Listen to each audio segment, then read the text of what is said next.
There is a man alive right now, wearing a sash and a crown at state functions in Madrid, whose family was once dragged to a scaffold in Paris and stripped of everything it owned. That is not a coincidence of history. That is the House of Bourbon, a family that has been executed, exiled, restored, deposed again, and still, somehow, keeps finding its way back onto a throne somewhere in Europe. Welcome to Quiet Chronicles, the show that turns history into something you can rest inside. Wherever you are tonight, in bed with the lights already down, on a long drive home, or just letting your mind unwind after a hard day, I am glad you are here. If you enjoy the sound of the past being told slowly and properly, consider subscribing, and if tonight's story finds you, a like helps more people find their way to it too. For those who want to go further, there is a Patreon link waiting in the description. Tonight we are tracing one family across 4 centuries, 3 thrones, and every kind of ruin a dynasty can survive. Let the house open its doors and let the story begin. Chapter 1: Blood and Precedent. The story of the House of Bourbon does not begin with a king. It begins with a 9th son, a man who was never supposed to matter at all. Robert of Clermont was born in 1256, the 6th surviving child of Louis IX of France, a king so devoted to justice and piety that the church would later make him a saint. Robert grew up in the shadow of that sanctity, one prince among many, with older brothers standing between him and any real claim to the throne. He was given a title instead of a destiny, Count of Clermont, a modest holding in the Beauvaisis region north of Paris, land enough to keep a prince comfortable, but nowhere near enough to keep him relevant. In 1272, Robert married Beatrix of Bourbon, heiress to the lordship of Bourbon, a stretch of territory in central France built around the towns of Moulins and Souvigny. The marriage was arranged the way most royal marriages were arranged, for land and alliance rather than affection, and it folded the Bourbonnais into the growing patchwork of estates controlled by the extended Capetian family. Nobody at the time recorded the wedding as a turning point in French history. It was simply one more transaction among the aristocracy, the kind that happened by the dozen in any given decade. Robert's life afterward was unremarkable by royal standards. He fought in a few campaigns, managed his lands, and by most accounts suffered some kind of mental decline in his later years, though the sources on this are thin and inconsistent. He died in 1317, having never worn a crown and never expecting to. What he left behind was a bloodline, not a legacy, and that distinction would matter more than anyone alive in 1317 could have guessed. His son Louis Affi of Bourbon was the one who converted the family's holdings into something more than a private estate. In 1327, the French King Charles IV elevated the lordship of Bourbon into a full duchy, and Louis became the first Duke of Bourbon. This was not a gift born of sentiment. It was a calculated move by the crown to bind a cousin more tightly into the fabric of royal government, granting prestige in exchange for loyalty. Louis, I took the bargain seriously. He served the crown militarily, fought in the early skirmishes that would eventually widen into the 100 Years' War, and built the Bourbon name into something recognizable among the French nobility, even if it remained several rungs below the throne itself. For the next 2 centuries, the Dukes of Bourbon lived exactly the kind of life their position implied, powerful within their own domain, loyal to the crown, occasionally useful in war, and almost entirely irrelevant to the question of who would actually rule France. Succession in the senior Capetian line, and later in the Valois line that replaced it in 1328, moved through other branches entirely. The Bourbons watched kings crowned and buried from a respectful distance, attending coronations as guests rather than candidates. This distance is worth sitting with because it explains something essential about how dynasties actually work. Royal succession in medieval and early modern Europe followed strict rules of male line descent, and those rules created enormous numbers of princes who carried royal blood but no realistic path to a throne. A family could sit 4, 5, 6 generations removed from the crown and still, in theory, hold a claim, because the rules did not expire with distance. They only mattered if every closer line died out first. Most cadet branches of royal houses lived and died in that theoretical space, powerful landowners who happened to share an ancestor with the king, nothing more. The Bourbons were one such branch among many, and for a long stretch of the 14th and 15th centuries, there was no particular reason to expect them to matter more than the Dukes of Orleans, or Anjou, or Burgundy, all of whom carried similar credentials. France in this period was consumed by the 100 Years' War against England, a conflict that reshaped the nobility through battlefield death as much as through politics. Several Bourbon dukes died fighting in this war. John I, Duke of Bourbon, was captured at the disastrous Battle of Agincourt in 1415 and spent the remaining 19 years of his life a prisoner in England, dying in captivity without ever seeing his duchy again. The family endured these losses the way most noble houses endured them, through sheer generational persistence. A duke died, a son or nephew inherited, the administration of the Bourbonnais continued, and the line held. This was not glamorous history. It was the slow accumulation of marriages, land grants, military service, and inheritance disputes that made up the actual texture of medieval aristocratic life, largely invisible to anyone outside the family's own affairs. What kept the Bourbon claim alive, even as it grew more distant with each generation, was the extinction of closer branches.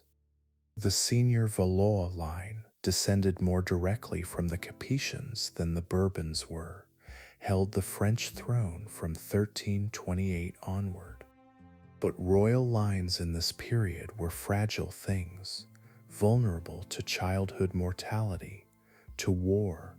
to the simple biological chance of producing no surviving sons. Every time a closer branch of the family died out without a male heir, the theoretical claim of more distant branches moved one step nearer to reality. By the 16th century, this slow arithmetic had done something remarkable. The Bourbon line, now headed by a duke named Antoine, had climbed close enough to the throne to matter, not as a hypothetical, but as an active political fact. Antoine of Bourbon married Jeanne d'Albret, Queen of Navarre, a small but fiercely independent kingdom straddling the border of France and Spain in the Pyrenees. That marriage would produce a son who changed everything, but his birth in 1553 came at one of the most dangerous moments imaginable for a family with royal blood and Protestant sympathies. France in the mid-16th century was fracturing along religious lines. The Reformation had taken hold among a significant portion of the French nobility, including the Bourbons, who increasingly identified with the Huguenot cause, the French Protestant movement inspired by Calvinist theology. This alignment placed the family in direct opposition to the staunchly Catholic Valois crown and to the powerful Guise family, who positioned themselves as the defenders of Catholic orthodoxy in France. What had once been a matter of distant royal blood was now tangled up with the most volatile question of the age, the question of which faith would define the nation. Jeanne de Libre raised her son Henry in the Protestant faith, in the rugged independence of Navarre rather than the ornate formality of the French court. He grew up half prince, half mountain nobleman,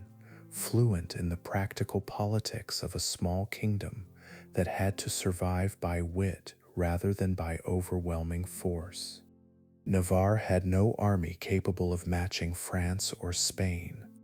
It survived through careful diplomacy, and the young Henry absorbed that lesson early, an education in pragmatism that would define his entire later career. Nobody watching Henry's childhood in the 1550s and 1560s could have predicted with confidence that he would end up wearing the crown of France. The Valois line still held the throne, with 3 sons in the royal nursery ahead of him in any conceivable succession.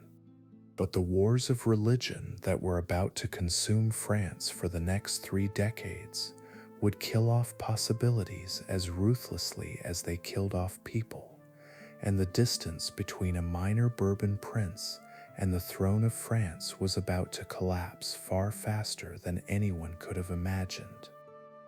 By the time those wars ended, the Bourbon claim would no longer be theoretical. It would be the only claim left standing. Chapter 2: The Heretic Prince. By the time Henry of Navarre turned 19, France had already been at war with itself for 8 years, and the fighting showed no sign of ending. The wars of religion had begun in 1562, though the tension behind them had been building for decades. Catholic and Protestant nobility across France had turned religious disagreement into open military conflict, with massacres and counter-massacres passing back and forth between the two sides like a grim exchange of currency. The Bourbon family, through Henry's father Antoine and his uncle Louis, Prince of Condé, had positioned itself as one of the leading Protestant houses in the kingdom, a role that made Henry, from a very young age, a target as much as an heir. Henry's mother, Jeanne d'Albret, died in June of 1572, and there were persistent rumors that she had been poisoned by agents of the Queen Mother, Catherine de' Medici, though no evidence has ever confirmed this.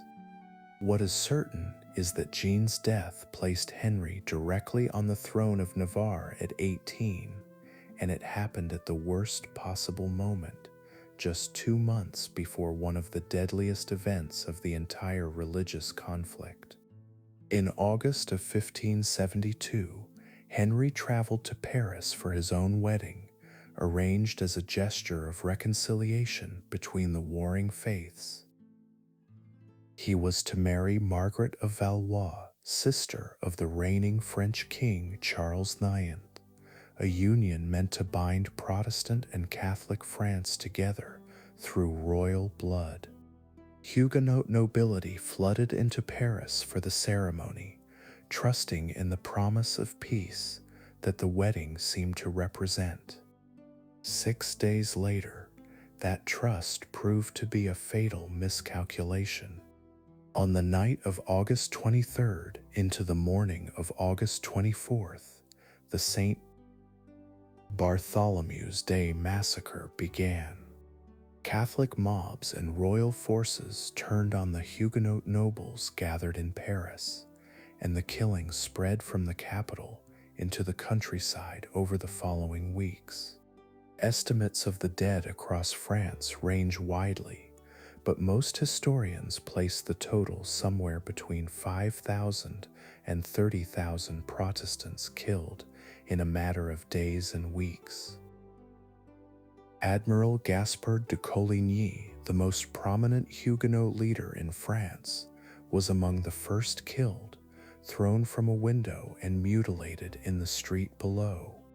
Henry survived only by renouncing his Protestant faith at knife point, forced to convert to Catholicism to save his life.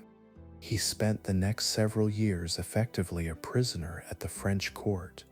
watched closely, his movements restricted, his loyalty permanently suspect to both sides.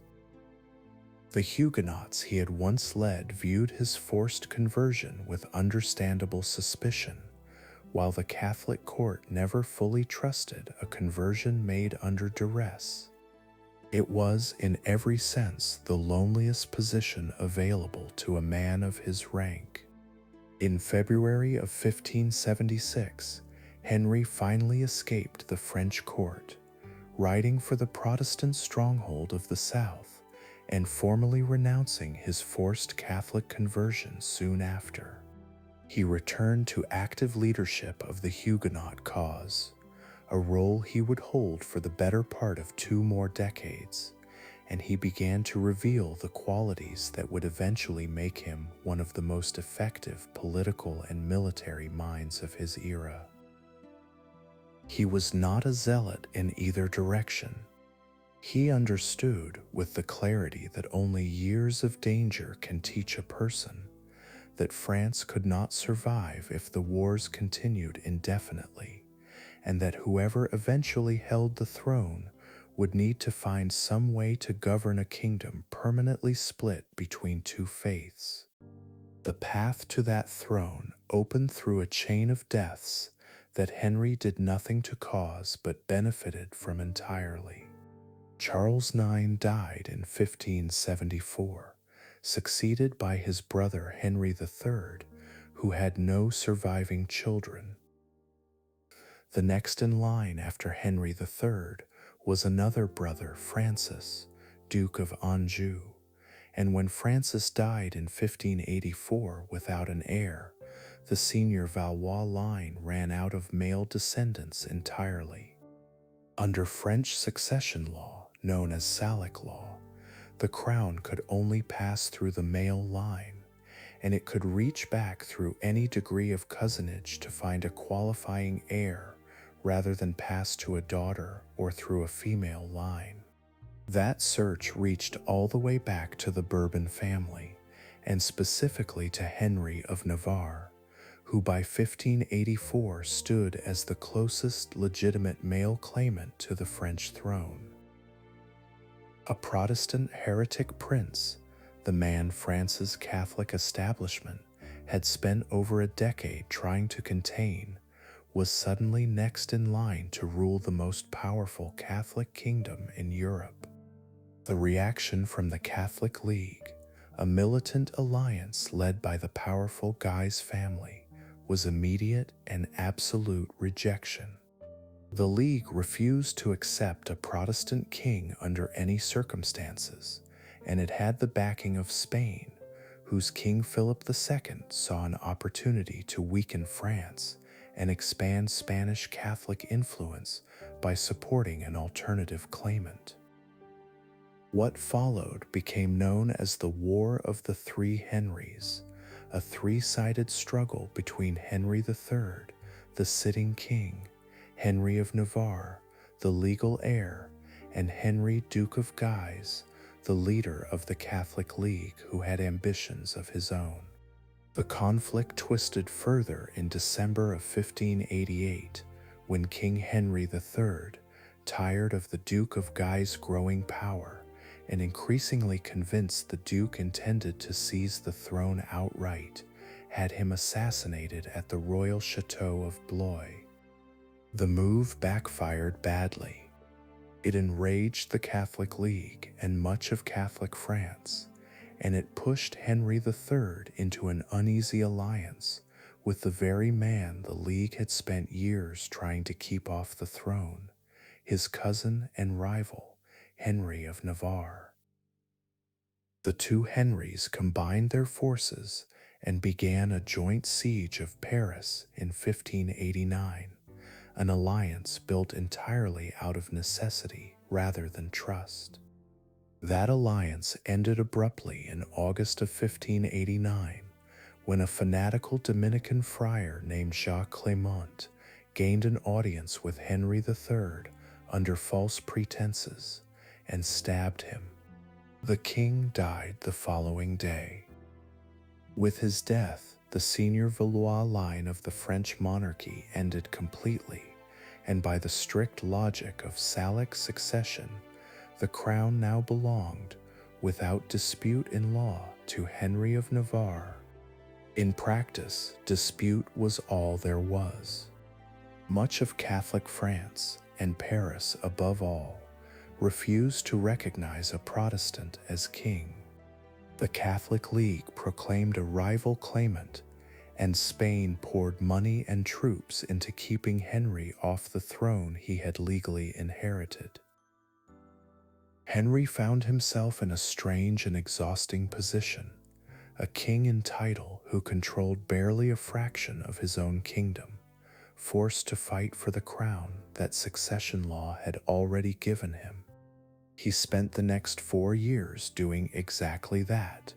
winning military victories at Arques and Ivry that demonstrated his skill as a battlefield commander, and slowly grinding down Catholic League resistance through a mixture of force, diplomacy, and sheer persistence. But military victory alone was not going to secure Paris, and Henry understood by 1593 that the religious question at the heart of the entire conflict could not be won by the sword. It would have to be resolved some other way, through a decision that would define not only his own reign, but the character of the Bourbon dynasty for generations to come. Chapter 3: Paris is worth a mass. By the summer of 1593, Henry of Navarre had spent nearly 4 years fighting for a crown that was legally already his, and he had come to understand something his advisors had been telling him for months. The war would not end on a battlefield. It would end in a church.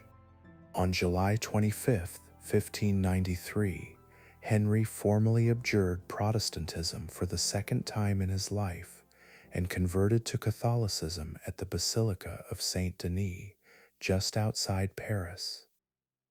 The line most often attributed to him at this moment,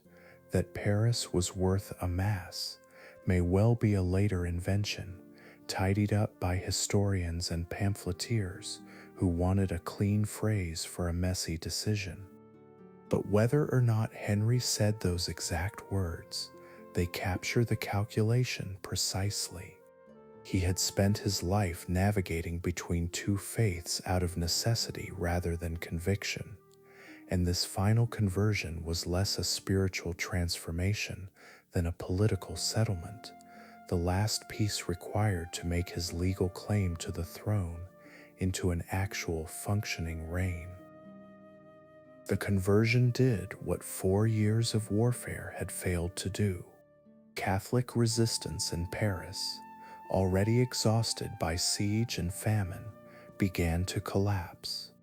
The city's defenders, who had endured brutal conditions during Henry's earlier blockade, including reports of residents grinding bones into flour to survive, had little appetite left for continued resistance against a king who was now, at least outwardly, one of their own faith. In March of 1594, Paris opened its gates to Henry without a final battle, a bloodless entry into the city that had rejected him for years. His coronation followed at Chartres Cathedral rather than the traditional site of Rheims, which remained under Catholic League control. On February 27, 1594, Henry was formally crowned King of France, and with that ceremony, the House of Bourbon held the French throne for the first time in its history. A family that had spent nearly 3 centuries as a minor cadet branch of the Capetian line, watching kings crowned from the margins of the court, now sat at the absolute center of French power. Spain did not immediately concede.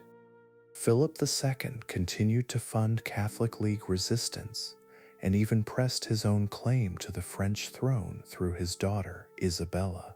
whose mother had been a French princess.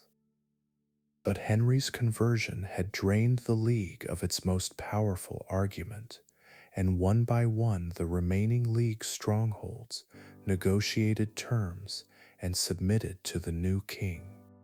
By 1598, with the Peace of Vervins, Spain formally recognized Henry as King of France and withdrew its support for any rival claim. The war that had consumed the last decades of the 16th century was, at last, over. Henry's greatest act of statesmanship came just weeks before that peace was finalized, and it addressed the underlying wound that had caused the entire conflict in the first place. In April of 1598, he issued the Edict of Nantes, a sweeping decree that granted French Protestants substantial rights, freedom of conscience throughout the kingdom, the right to worship openly in specified towns and territories,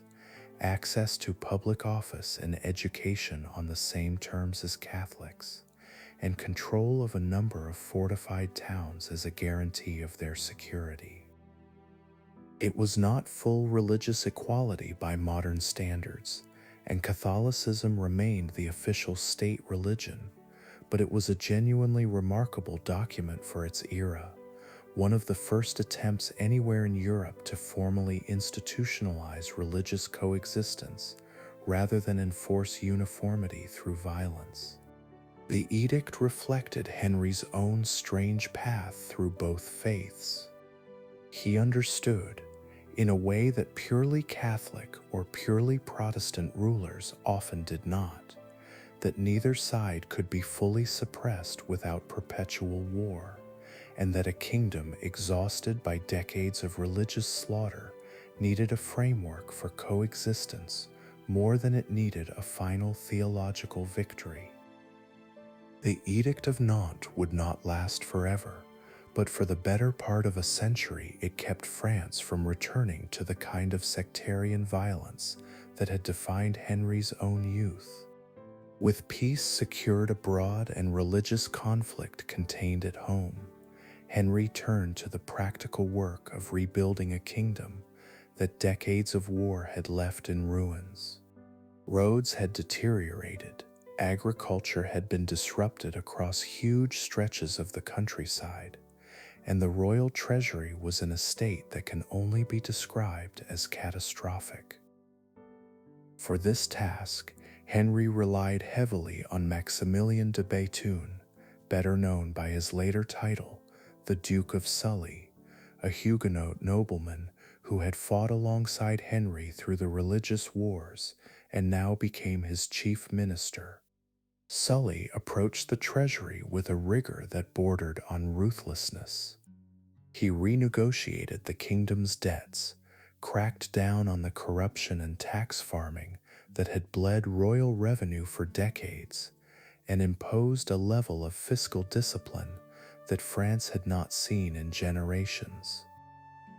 Agriculture, which Sully considered the true foundation of national wealth, received particular attention, with drainage projects, road improvements, and the encouragement of new crops helping the French countryside recover its productive capacity. The results were significant enough that within a decade, the royal treasury moved from crisis toward genuine surplus, an almost unheard of achievement for any European monarchy of the period. Henry also understood that France's recovery depended on projects that reached beyond pure economics. He invested in the beautification and expansion of Paris itself, commissioning the construction of the Pont Neuf, a bridge across the Seine that broke from medieval tradition by having no houses built along its length, offering instead an open view of the river, a design so striking that it remains one of the defining images of the city today. He also began work on the Place Royale, now known as the Place des Vosges, a planned residential square that would become a model for urban design across Europe in the centuries that followed. Beyond France's borders, Henry took an interest in colonial expansion that would have lasting consequences far beyond his own lifetime. He supported and funded expeditions to North America, and in 1608, the French explorer Samuel de Champlain founded the settlement of Quebec under Henry's sponsorship, planting the seed of what would become New France, a colonial presence that would shape the history of North America for the next century and a half. By the later years of his reign, Henry IV had become something close to beloved among ordinary French people,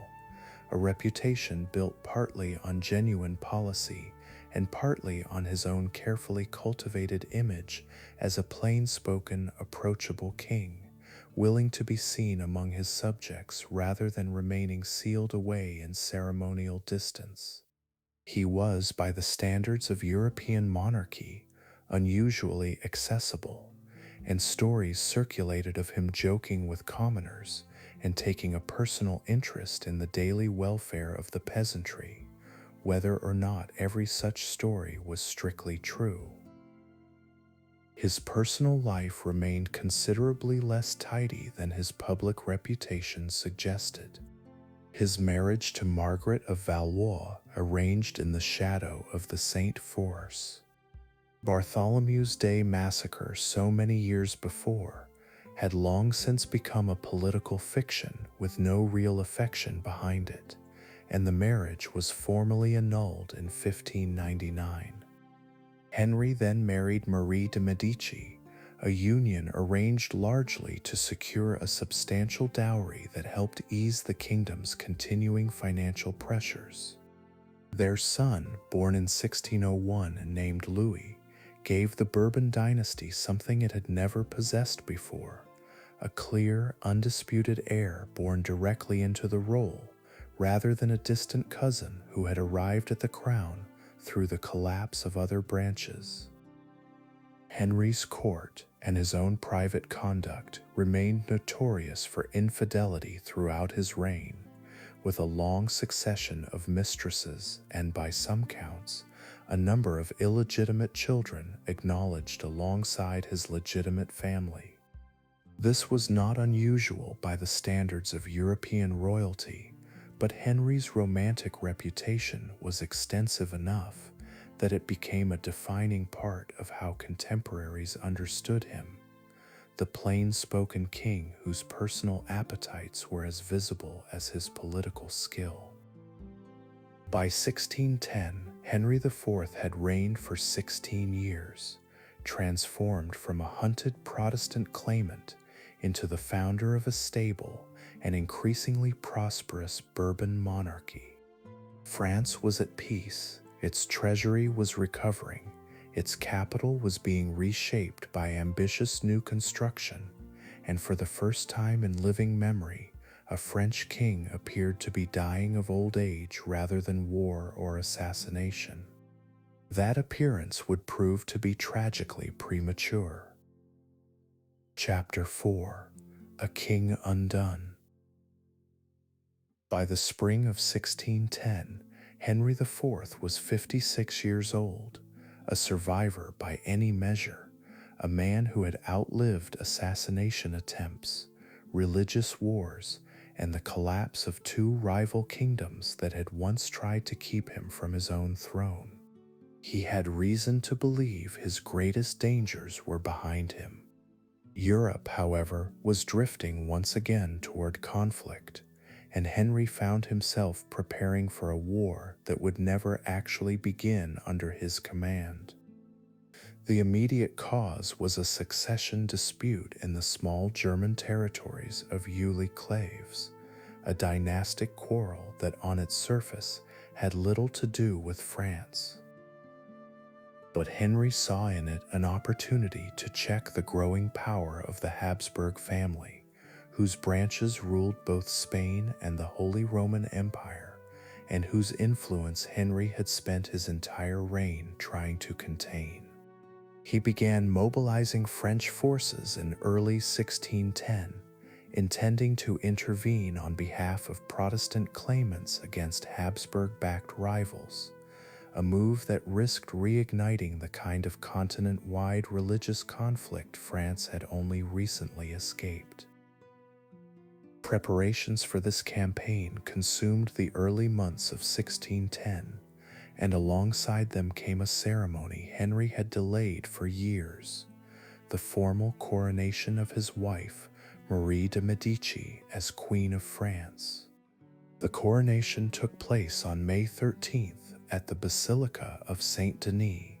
the same church where Henry had made his own final conversion to Catholicism 17 years earlier. Some historians have suggested Henry arranged the ceremony in part because he intended to leave for the front soon after and wanted Marie formally positioned to act as regent in his absence, a practical decision rather than a purely sentimental one. The following day, May 14th, 1610, Henry's carriage moved slowly through the narrow, congested streets of Paris, near the Rue de la Ferronnerie, blocked by the ordinary tangle of carts and pedestrians that clogged the medieval city center. A man named François Ravaillac, a former schoolteacher and religious zealot who believed Henry intended to make war on the Pope and betray Catholicism entirely, used the traffic delay to climb onto the stalled carriage. He stabbed the king twice with a dagger, the second blow piercing Henry's lung and aorta. Henry IV died within minutes, in his carriage, in the middle of his own capital. The news spread through Paris with the particular violence of grief mixed with fear. Henry had spent 16 years building a reputation as the king who ended civil war, and his death raised the immediate and terrifying possibility that the peace he had constructed might not survive him. Ravaillac was captured at the scene, interrogated extensively under torture in an effort to determine whether he had acted alone or as part of a broader conspiracy, and ultimately executed in a manner of extreme public brutality, drawn and quartered before a Parisian crowd, a punishment reserved for the gravest crimes against the crown. Henry's heir, his son Louis, was only 8 years old at the time of the assassination, far too young to govern in any practical sense. Under French law and custom, a regency was required to hold power until the young king came of age, and Marie de' Medici, crowned queen only the day before her husband's murder, assumed that role almost immediately. The Parliament of Paris confirmed her as regent within hours of Henry's death, a swift procedural move intended to prevent any power vacuum from tempting rival factions within the nobility. Marie de' Medici was, by most historical accounts, poorly suited to the demands of the role she inherited. She had been raised in the Florentine court of the powerful Medici family, educated in the arts and in the ceremonial aspects of royal life, but with little of the political training that effective rule in early 17th century France required. Her regency would prove to be defined less by strong governance than by her reliance on a small circle of Italian favorites, chief among them Concino Concini, an ambitious courtier who arrived in her retinue from Florence and quickly accumulated wealth and influence far beyond what the French nobility considered appropriate for a foreign-born favorite. Concini's rise infuriated much of the established French aristocracy, who watched an outsider with no historical claim to influence acquire titles, land, and access to the young king that they themselves had spent generations cultivating through service and bloodline. This resentment simmered throughout the early years of the Regency, and it would eventually explode into open conflict, though not before doing considerable damage to the stability Henry IV had worked so hard to build. The Regency also reversed several of the diplomatic instincts that had defined Henry's own reign. Where Henry had positioned France as a counterweight to Habsburg power, wary of both Spanish and Austrian branches of that family, Marie de' Medici pursued a policy of reconciliation with Spain instead, most visibly through the arrangement of a double marriage. Her son, the young Louis XIII, was betrothed to Anne of Austria, a Spanish Habsburg princess, while Louis's sister Elizabeth was betrothed to the future Philip IV of Spain. These marriages, negotiated and finalized while Louis was still a child, would shape French foreign policy and court politics for decades to come. Louis XIII himself grew up in an environment that combined the isolation of royal ceremony with the genuine neglect that seems to have characterized his relationship with his mother. Marie de' Medici kept effective power concentrated in her own hands and in Concini's, and she showed little inclination to prepare her son for the responsibilities he would eventually inherit. Louis was reportedly a withdrawn, somewhat anxious child, prone to stammering under pressure, more comfortable with hunting, hawking, and the mechanics of weaponry than with the political maneuvering that surrounded him at every turn. This neglect had consequences that extended well beyond Louis's personal development. A king who felt sidelined in his own court, denied real authority even as he grew into adolescence, was a king who would eventually look for a way to reclaim what he considered rightfully his. That reckoning would not come quickly. French law set the age of royal majority at 13, and Louis technically assumed that status in 1614, but Marie de' Medici continued to govern in practice for several more years, treating her son's formal majority as a ceremonial technicality rather than a genuine transfer of power. The years immediately following Louis's nominal majority were marked by growing unrest among the French nobility, many of whom had never accepted Concini's dominance at court, and who used the young king's uncertain status as an opportunity to press their own grievances. Several prominent nobles, including Henry II, Prince of Condé, a cousin of the royal family with his own claim to influence, led periodic uprisings against the Regency government, forcing Marie de' Medici to buy peace through concessions, payments, and titles that further strained an already recovering treasury. Beneath the surface of these court struggles, Louis himself had begun forming his own quiet alliances, most significantly with a minor nobleman named Charles d'Albert, later known as the Duke of Luynes, who became a close companion and eventually a trusted advisor to the young king. Luynes understood, perhaps better than anyone else close to Louis, the depth of the king's resentment toward Concini and toward his mother's continued grip on power, and he began encouraging Louis to consider decisive action rather than continued patience. That action came in April of 1617.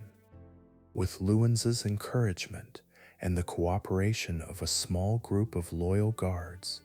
Louis XIII ordered the arrest of Concino Concini, and when Concini appeared to resist, he was shot and killed by royal guards on the drawbridge of the Louvre. The killing was, in effect, a coup, a 16-year-old king seizing control of his own government through a single act of calculated violence, rather than through any gradual negotiated transfer of authority. Concini's body was later exhumed by an enraged Parisian mob and mutilated in the street, a grim echo of the same public fury that had greeted Ravaillac's execution 7 years earlier. With Concini dead, Louis moved immediately to dismantle the remaining structure of his mother's regency government. He exiled Marie de' Medici to the Château of Blois, the same complex where, decades earlier, the Duke of Guise had been assassinated during the chaos of the Wars of Religion. Marie's exile was not permanent, and she would remain a disruptive presence in French politics for years afterward. But her direct control over the machinery of government ended decisively on that April day in 1617. Louis's assumption of real power did not immediately translate into effective governance. He was young, still developing the political instincts that his neglected upbringing had failed to cultivate, and he relied heavily on Louis in the years immediately following Concini's death, a dependence that in some ways simply replaced one favorite with another. Louis proved considerably less skilled and less popular than the moment of the coup might have suggested, and his tenure as the king's principal advisor was marked by uneven policy, continued noble unrest, and a renewed outbreak of conflict with the Huguenot population, whose rights Henry IV had once guaranteed through the Edict of Nantes. France in these years remained a kingdom still working through the unfinished business of religious coexistence that Henry's edict had never fully resolved. Huguenot strongholds in the south and west of the country, particularly the fortified port city of La Rochelle, continued to operate with a degree of political and military autonomy that the crown increasingly viewed as an intolerable state within a state. Tensions between the royal government and these Protestant strongholds simmered throughout Louis's early independent reign, setting the stage for a confrontation that would define much of what followed. Louis died suddenly in December of 1621 from a fever contracted during a military campaign against Huguenot forces in the southwest, leaving Louis once again without the close advisor who had guided him since Concini's death. The king, still only 20 years old, found himself needing a new figure to help him govern a kingdom still recovering from the instability of his mother's regency, still contending with religious division, and still surrounded by a nobility that had grown accustomed to challenging royal authority whenever it appeared weak. The man who would eventually fill that role was already known to Louis by this point, a bishop and skilled political operator who had first gained the king's attention years earlier through his service to Marie de' Medici. His name was Armand Jean du Plessis, and history would come to know him almost exclusively by the title he would soon acquire, Cardinal Richelieu. His arrival at the center of French power would prove to be one of the most consequential developments in the entire history of the Bourbon dynasty, reshaping the French state so thoroughly that its effects would still be felt generations later under kings who had not yet been born. Chapter 5: The Cardinal's Grip. Armand Jean du Plessis was born in Paris in 1585 into a family of minor nobility with a long tradition of military and administrative service to the French crown. He was not raised for the church. His older brother had originally been intended for the bishopric of Lausanne, a position the family held almost as a hereditary asset. But when that brother chose a religious vocation of his own instead, the obligation fell to Armand, who abandoned an early interest in a military career and entered religious training instead. He was ordained a bishop in 1607, only 21 years old, having secured a special dispensation from the Pope on account of his youth. Richelieu's early career gave little indication of the scale of power he would eventually wield. He served as a deputy to the Estates General in 1614, one of the last such assemblies convened before the French Revolution nearly 2 centuries later, and he used the occasion to make himself useful to Marie de Medici, delivering a speech on behalf of the clergy that flattered the regent and drew her attention. This early alliance with Marie proved to be both an asset and a liability. It gave Richelieu his first real foothold at court, serving briefly as a royal minister during the final years of the Regency. But it also meant that when Louis XIII orchestrated the coup against Concini in 1617, Richelieu found himself associated with the losing side and was exiled along with Marie to Blois. What followed was a period of patient political rehabilitation that revealed the qualities that would define Richelieu's entire later career: careful timing, a willingness to serve powerful people without becoming dependent on any single one of them, and an almost unnerving capacity for long-term strategic thinking. Rather than disappearing into obscurity after his exile, Richelieu made himself useful to Marie de Medici during her periodic conflicts with her son, eventually helping to broker a formal reconciliation between mother and son in 1620. This service did not go unnoticed by Louis, who began to see in Richelieu someone capable of managing the fractious relationship between the king and the queen mother, a diplomatic skill in short supply at the French court. Richelieu's formal return to royal favor accelerated after the death of Louis in 1621, left Louis without his primary advisor. The Pope elevated Richelieu to the rank of cardinal in 1622, a promotion that Marie de Medici had lobbied for on his behalf, and 2 years later, in 1624, Louis brought him into the royal council. Within months, Richelieu had maneuvered himself into the position of chief minister, a role he would hold for the next 18 years, longer than almost any other figure in French royal history had held comparable power, and he would use that time to reshape the French monarchy into something fundamentally different from what Henry IV had built.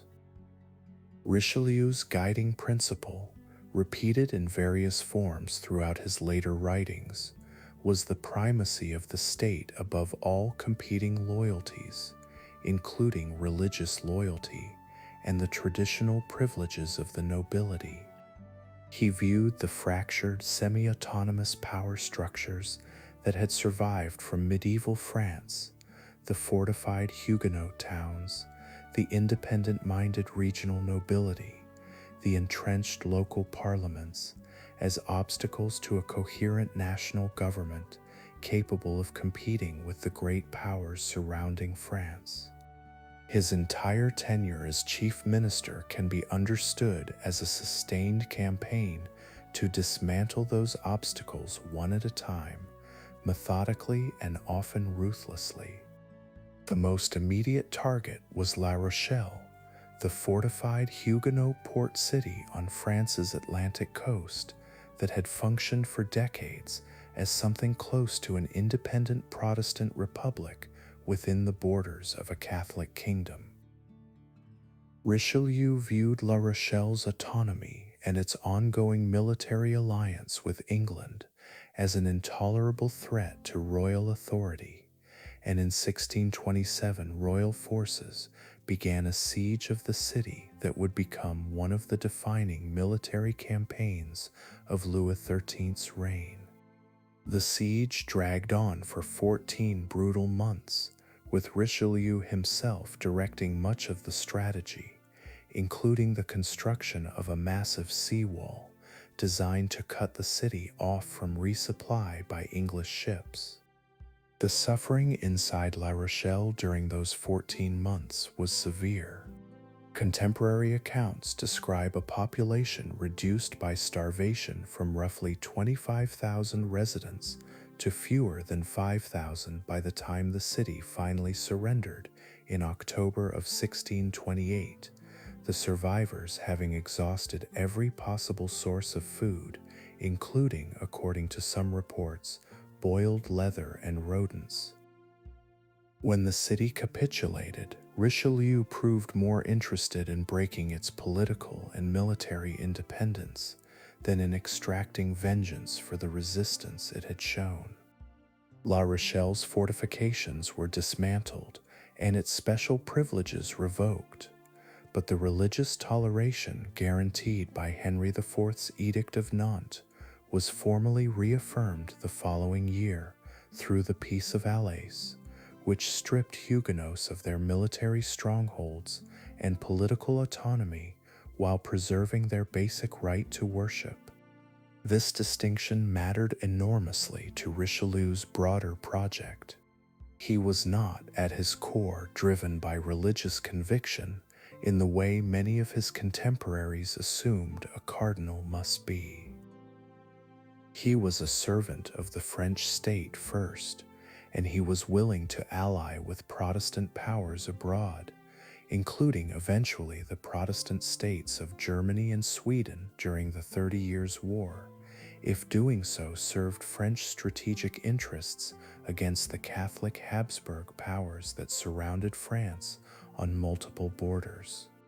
This pragmatic, almost coldly rational approach to statecraft drew criticism from devout Catholics who felt a cardinal should prioritize the interests of the Church over the interests of any single nation.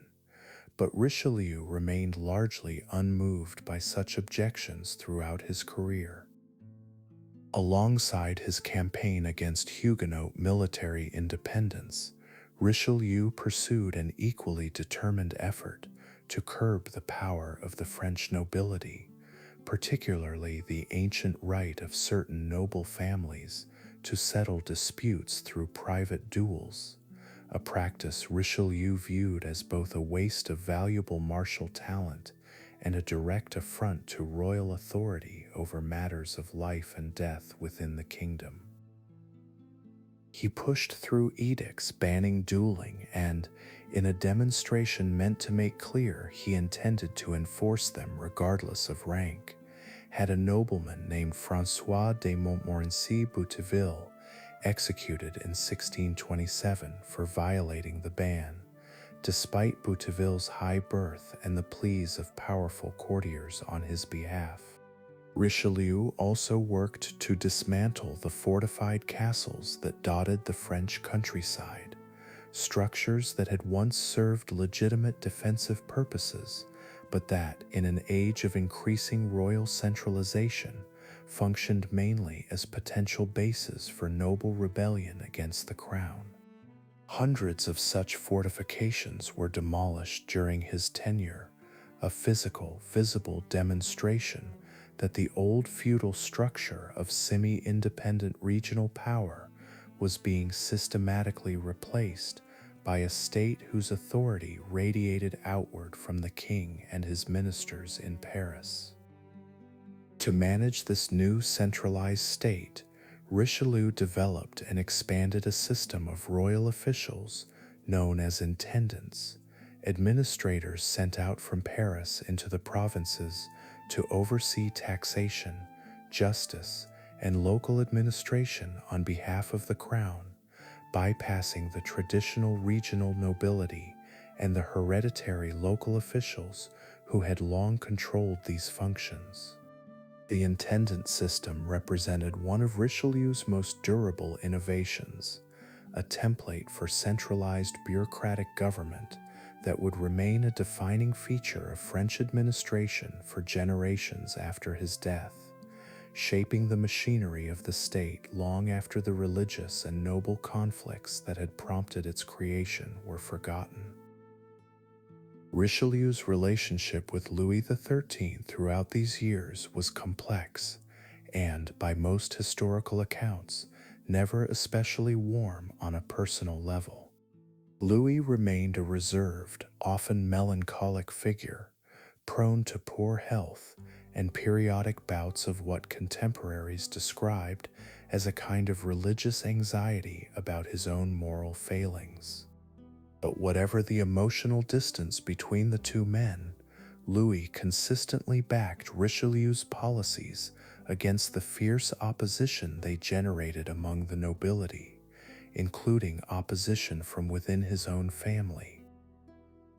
Marie de' Medici herself, the Queen Mother who had once helped elevate Richelieu to power,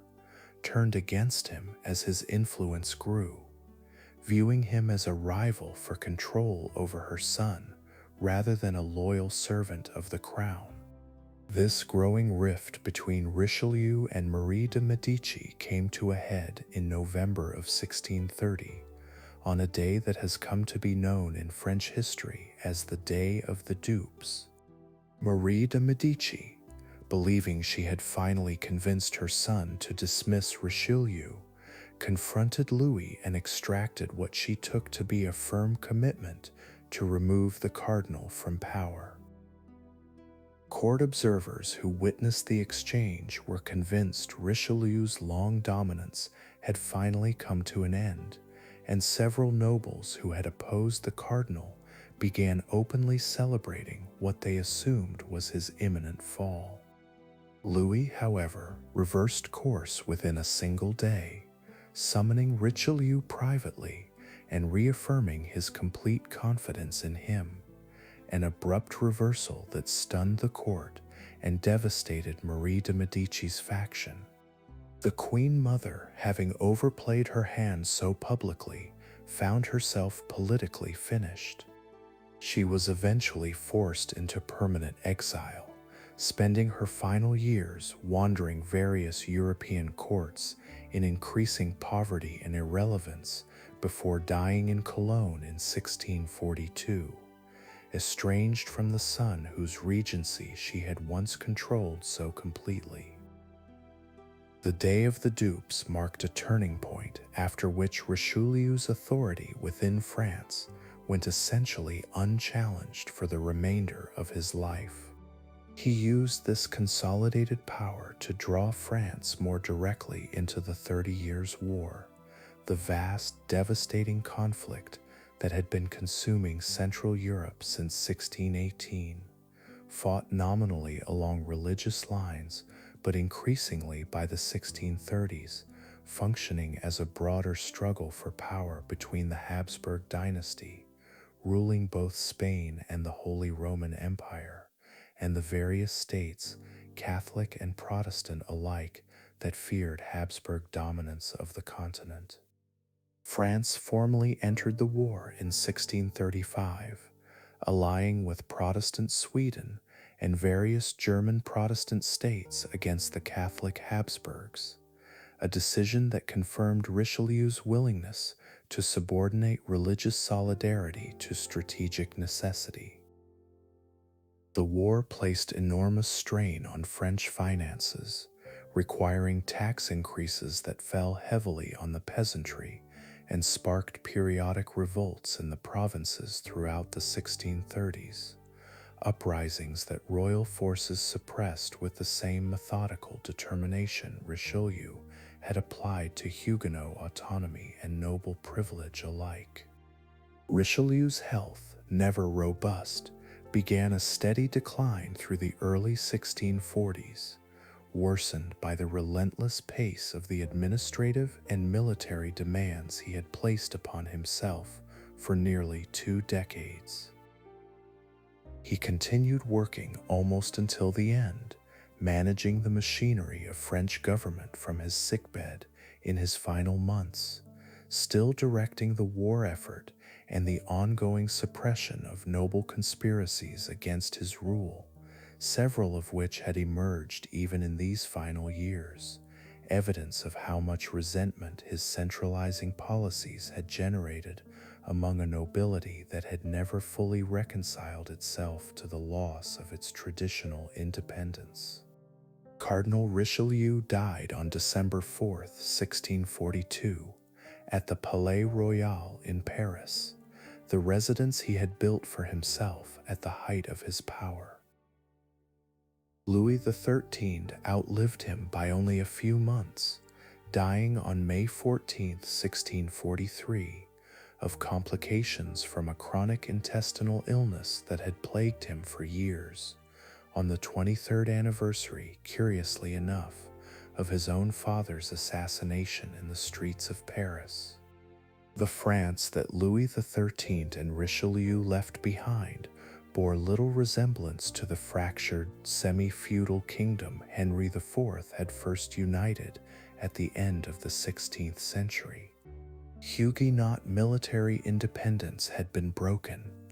noble fortresses had been leveled, a bureaucratic administrative system had been extended into every corner of the realm, and the monarchy had positioned itself as an increasingly dominant power on the European stage. What Louis and his cardinal had not resolved, and what they left as an open question for the next generation, was who exactly would inherit and wield this newly centralized machinery of state. Louis's heir, another Louis, was only 4 years old at the time of his father's death, and France, for the second time in less than 4 decades, faced the prospect of a child king and a contested regency. Chapter 6: A Boy King and a Broken Nobility. Louis XIV was 4 years old when his father died in May of 1643, too young to understand the crown he had inherited or the fragile political inheritance that came with it. France had, twice now within living memory, faced the dangerous combination of a child monarch and a regency government, forced to hold power until that child came of age. The pattern that had followed Henry IV's assassination was about to repeat itself, though this time the outcome would be shaped by a very different pair of hands.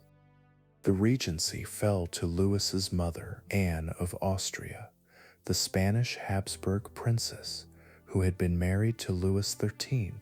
since childhood in the diplomatic arrangement negotiated during the earlier regency of Marie de Medici. Anne's marriage to Louis XIII had been famously unhappy and childless for over 2 decades, so much so that Louis XIV's eventual birth in 1638, after 23 years of marriage, was treated at the time as something close to a miracle, and the boy was given the nickname Louis Dieudonné, Louis the God-given, a reflection of just how unexpected his arrival had seemed. Anne, now regent for her young son, did not attempt to govern alone. She turned almost immediately to Cardinal Jules Mazarin, an Italian-born diplomat who had served as Richelieu's protégé and had been effectively hand-picked by the dying cardinal as his successor. Mazarin lacked Richelieu's iron reputation and his deep roots in French aristocratic politics, and as a foreign-born minister governing through a female regent, he attracted exactly the kind of resentment among the nobility that Concini had once provoked during the earlier regency of Marie de Medici. The nobility, chafing for decades under Richelieu's relentless centralization, saw in this new arrangement an opportunity to claw back some of what they had lost. Mazarin, whatever his shortcomings in personal popularity, proved to be a shrewd and capable administrator, and he continued Richelieu's essential project of strengthening royal authority, even as he worked to keep France's continued participation in the 30 Years' War financially viable. That war finally ended in 1648 with the Peace of Westphalia, a settlement that confirmed France's position as the dominant power on the European continent, having successfully weakened Habsburg influence in both Spain and the Holy Roman Empire through decades of costly but ultimately successful warfare. The financial cost of that victory, however, had been enormous, and the burden fell disproportionately on a French population already strained by decades of taxation to fund Richelieu's centralizing state and the wars it had waged. In 1648, the same year the 30 Years' War finally concluded, this accumulated resentment erupted into a domestic uprising that would come to be known as the Fronde, a conflict that would dominate the first 5 years of Louis XIV's formal reign and leave a permanent mark on how the young king would come to think about royal authority for the rest of his life. The Fronde unfolded in 2 overlapping phases, each driven by a different source of grievance. The first, known as the Fronde parlementaire, began when the Parliament of Paris, a judicial body rather than a legislative one in the modern sense, resisted new royal taxes and demanded a greater role in approving fiscal policy, drawing on English precedents of parliamentary resistance to royal authority that had recently exploded into civil war across the Channel. Mazarin's government responded by attempting to arrest several prominent parliamentary leaders, a move that instead triggered open rebellion in Paris, with barricades appearing in the streets and the royal family forced to flee the capital in January of 1649,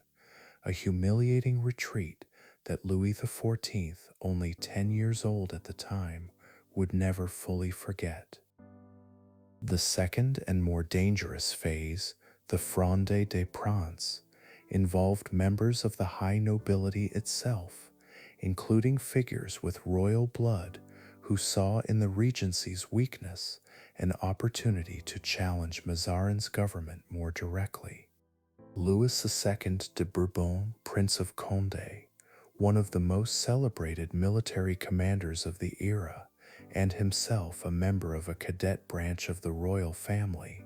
emerged as the most formidable of these noble rebels, at one point even allying with Spain against his own cousin's government in an effort to force Mazarin's removal from power. The years of the Fronde were marked by shifting alliances, periodic violence, and a level of instability that repeatedly threatened to unravel everything Richelieu had spent nearly 2 decades building. Paris itself changed hands between royal and rebel factions more than once, and the young king experienced firsthand the precariousness of his own authority, at times reduced to fleeing his own capital in conditions of real physical danger and financial desperation, sleeping, according to some accounts, on a bed with torn sheets in a royal household that could not always guarantee its own security. This experience left a permanent imprint on Louis's understanding of kingship. He absorbed, at an age when such lessons cut deepest, a visceral distrust of Paris as a location for royal government, a suspicion of any institution, whether the parliaments or the high nobility,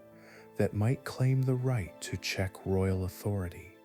and a conviction that the chaos and humiliation of these years stemmed directly from the monarchy's failure to concentrate power completely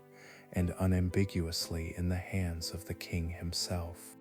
Every major policy of Louis's eventual personal reign, from his relocation of the court to Versailles to his systematic reduction of noble political power,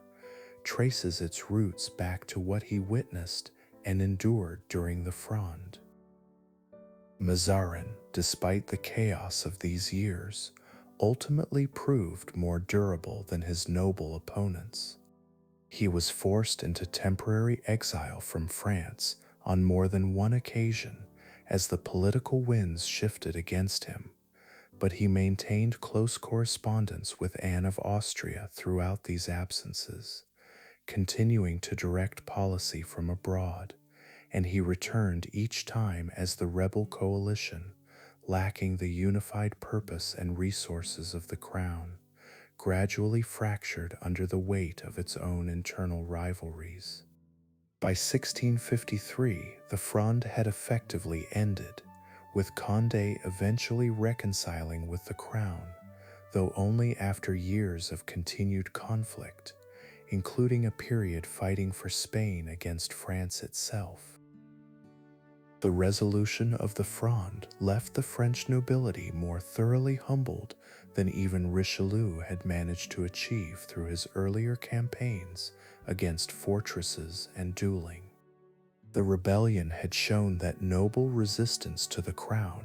even when led by capable military commanders with legitimate grievances,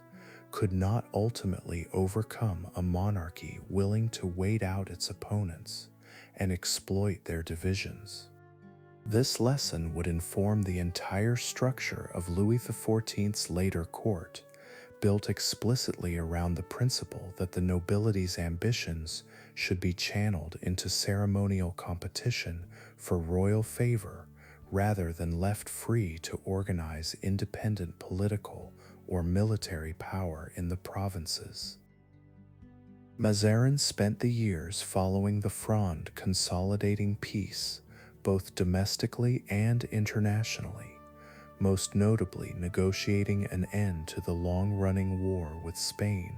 through the Peace of the Pyrenees in 1659, a settlement sealed, in the diplomatic tradition of the era, through a royal marriage. Louis XIV, now in his early 20s, was betrothed to Maria Theresa of Spain, daughter of King Philip IV,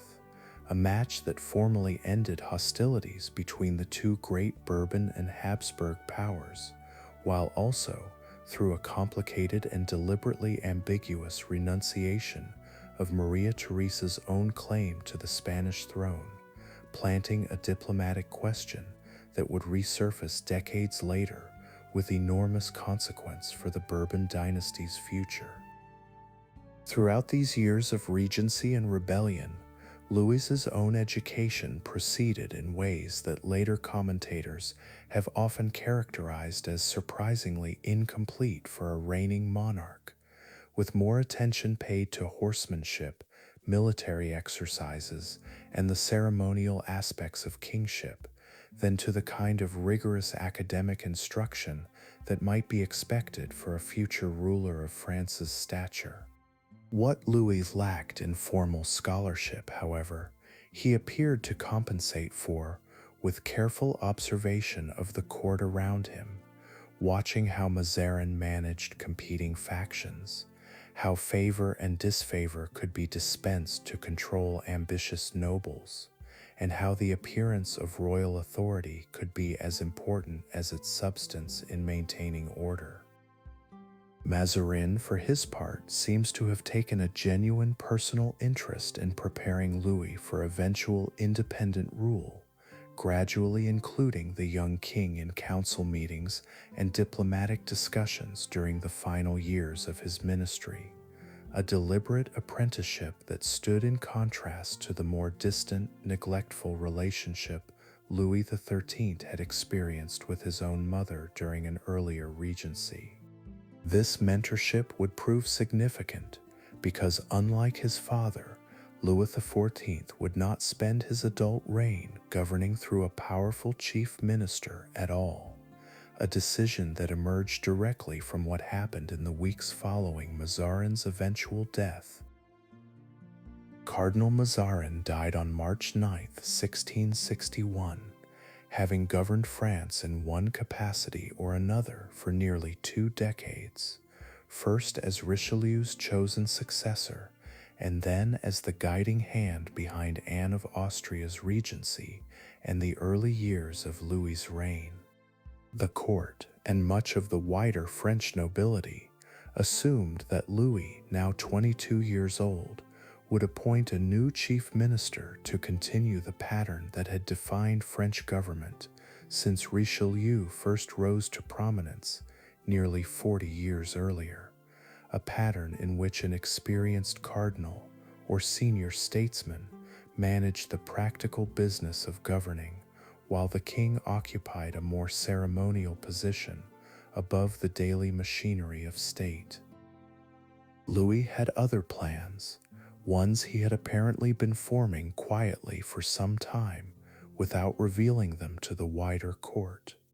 When his council assembled shortly after Mazarin's death, and ministers asked to whom they should direct official business going forward,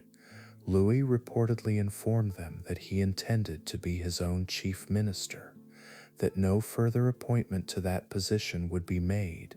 and that all significant decisions would now pass directly through him.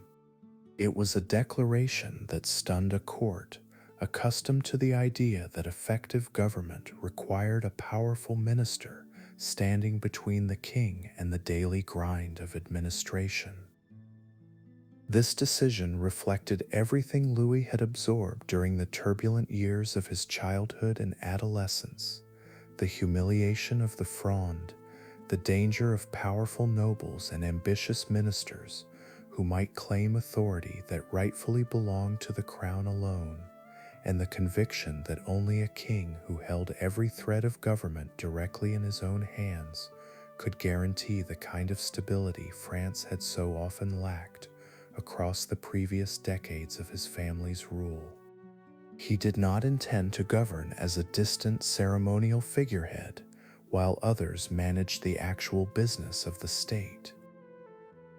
He intended to rule in the fullest and most literal sense the word could carry. What followed this declaration would become one of the most studied transformations in the entire history of European monarchy, a deliberate and remarkably sustained project to concentrate power, prestige, and the loyalty of the nobility so completely around the person of the king that rebellion of the kind Louis had witnessed as a child would become, if not impossible, then at least unthinkable for generations to come. The instrument of this transformation would not primarily be the battlefield or the courtroom, though both would play their part, but something more unusual: a palace built almost from nothing on the site of a former hunting lodge outside Paris, that would come to define an entire era of French and European history under a single name. Chapter 7: The Sun at Versailles. The hunting lodge at Versailles that Louis XIV inherited from his father was, in 1661, a modest structure by royal standards, a retreat used occasionally by Louis XIII to escape the pressures of court and pursue his passion for hunting in the surrounding forest. It held no particular strategic or symbolic importance, and nothing about the site in its original form suggested it would eventually become the physical embodiment of absolute monarchy for an entire continent to study and imitate. Louis's decision to transform it into something far grander began gradually in the early years of his personal rule, but by the late 1660s, it had become clear that he intended nothing less than a complete architectural and political reinvention of the site. The scale of the project, once fully underway, was almost impossible to overstate. Tens of thousands of laborers worked on the palace and its surrounding gardens across multiple decades, diverting rivers to feed elaborate fountain systems, moving enormous quantities of earth to reshape the naturally flat and unremarkable terrain into formal gardens stretching for miles, and constructing a palace whose eventual hall of mirrors alone, lined with hundreds of mirrors at a time when mirror glass remained an extraordinarily expensive luxury, largely monopolized by Venetian manufacturers, served as a direct statement that France now possessed the wealth and technical skill to rival and surpass its competitors in even the most conspicuous forms of display. Louis's chief minister of finances, Jean-Baptiste Colbert, viewed the sheer expense of Versailles with private unease, recognizing the strain it placed on a treasury already burdened by the costs of maintaining Europe's largest standing army. But Colbert also understood, as did Louis himself, that the palace served a political function far beyond simple luxury. It was, in its every architectural detail, an argument about the nature of royal power, one designed to overwhelm any visitor, French or foreign, with the sense that they stood in the presence of a monarch whose authority exceeded ordinary human scale entirely. Louis formally relocated his court and the seat of French government to Versailles in 1682, a move that proved to be one of the most consequential political decisions of his entire reign,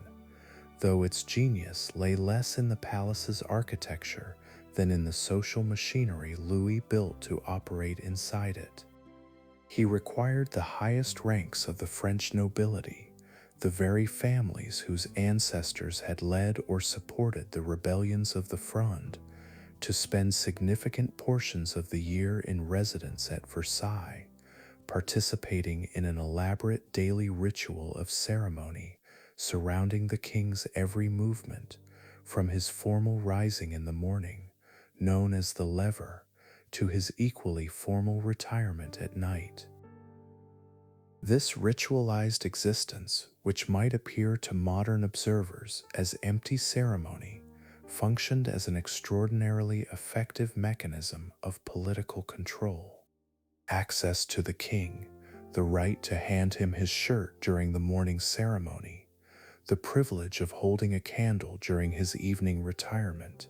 became objects of fierce competition among nobles who might otherwise have channeled their ambitions into rebellion or independent regional power. Louis had in effect converted the raw material of aristocratic ambition into a form of court theater, one in which the nobility's status depended entirely on royal favor and proximity to the king's person, rather than on independent landholding or military capability. Nobles who spent their fortunes maintaining a presence at Versailles, purchasing the elaborate clothing, and observing the costly social obligations the court demanded, found themselves financially dependent on royal pensions and offices to sustain the lifestyle their rank required, a dependency that further bound them to royal favor and further diminished any capacity for the kind of independent action that had fueled the Fronde a generation earlier. Those nobles who chose instead to remain on their own estates, absent from court, found themselves gradually excluded from meaningful influence over national affairs, their absence from Versailles interpreted as a kind of political irrelevance that no amount of ancestral prestige could fully offset. Louis governed alongside this elaborate social apparatus through a small circle of capable ministers, whom he selected deliberately from outside the most powerful noble families, preferring men whose authority and status derived entirely from royal appointment rather than from independent aristocratic standing, since such men had no power base of their own from which to challenge the king. Colbert, who had begun his service under Mazarin, became the dominant figure in Louis's early government outside of the king himself, overseeing not only royal finances, but a sweeping program of economic development intended to strengthen France's position relative to its European rivals. Colbert's economic philosophy, later termed mercantilism by historians, rested on the conviction that national wealth and power depended on maximizing exports while minimizing imports, and he pursued this goal through an extensive program of state intervention that would have been unimaginable under the more chaotic governance of previous reigns. He established royal manufactories producing luxury goods, tapestries, glass, and fine textiles,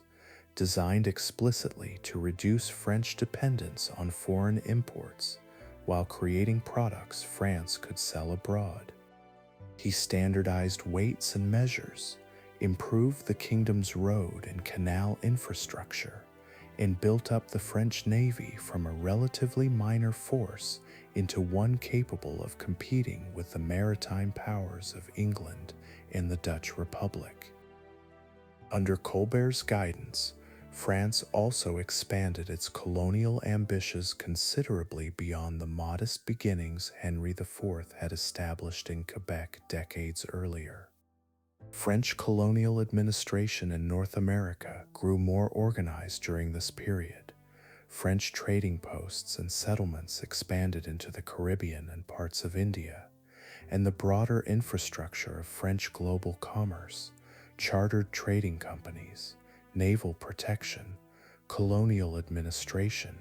took on a more systematic character than it had possessed under any previous Bourbon monarch. This economic and colonial expansion occurred alongside and was ultimately subordinated to the cultural project that Louis pursued with equal determination throughout his reign.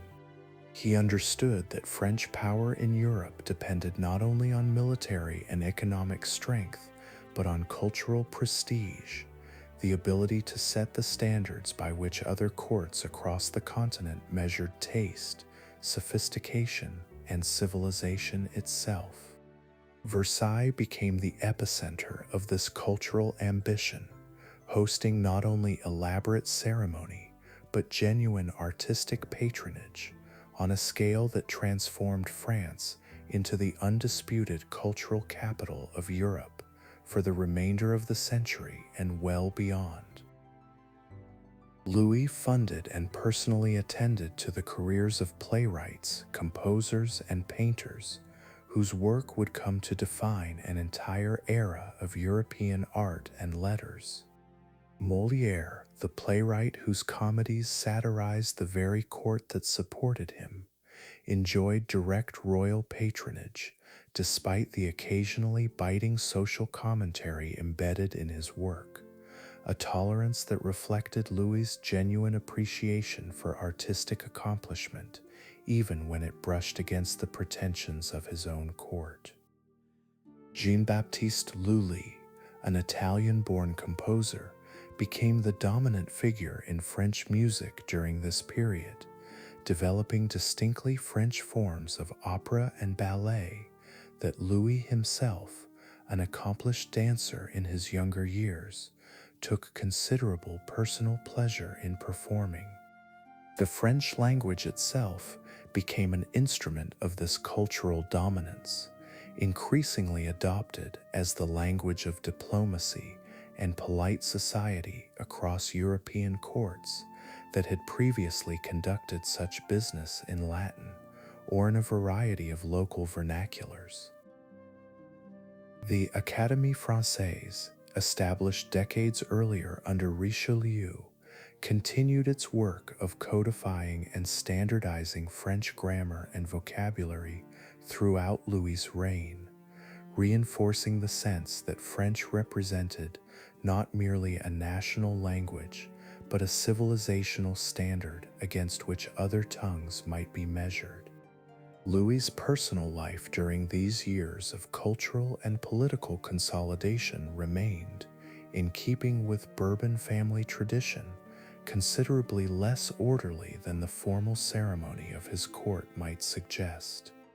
His marriage to Maria Theresa of Spain, arranged as part of the peace settlement that concluded decades of conflict with Spain,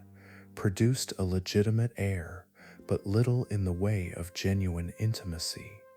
and Louis maintained a long succession of mistresses throughout his reign, whose influence at court, particularly in the cases of Louise de la Vallière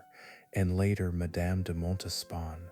extended well beyond the purely personal into matters of patronage, appointment, and political favor. Perhaps the most significant of these relationships, in terms of its long-term consequences, was Louis's eventual attachment to Françoise d'Aubigné,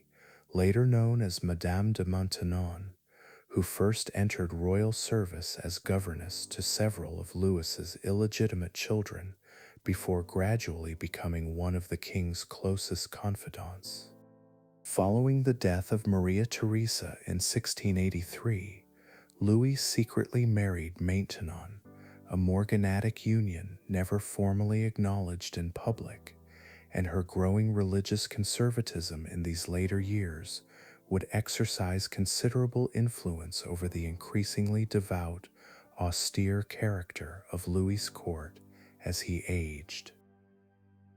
That growing religious conservatism found its most consequential expression in October of 1685, when Louis revoked the Edict of Nantes, the sweeping guarantee of Protestant toleration that Henry IV had established nearly a century earlier as the foundational settlement ending France's devastating wars of religion. Louis's revocation, formalized through the Edict of Fontainebleau, outlawed Protestant worship throughout France, ordered the destruction of Huguenot churches, and forced a stark choice upon the Protestant population that remained: conversion to Catholicism or exile. The consequences of this decision proved severe and, in economic terms, largely self-inflicted. An estimated 200,000 Huguenots fled France in the years following the revocation, despite formal prohibitions against such emigration, seeking refuge in Protestant England, the Dutch Republic, and the German states, among other destinations. Many of these refugees were skilled artisans, merchants, and professionals whose departure represented a genuine economic loss for France,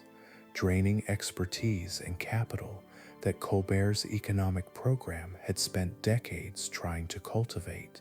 even as it strengthened the very rival nations these refugees fled to. Louis's motivations for this reversal of a policy that had kept religious peace in France for nearly a century remain debated among historians, but most point to a combination of genuine religious conviction, deepened by Maintenon's influence and Louis's own advancing age, alongside a political calculation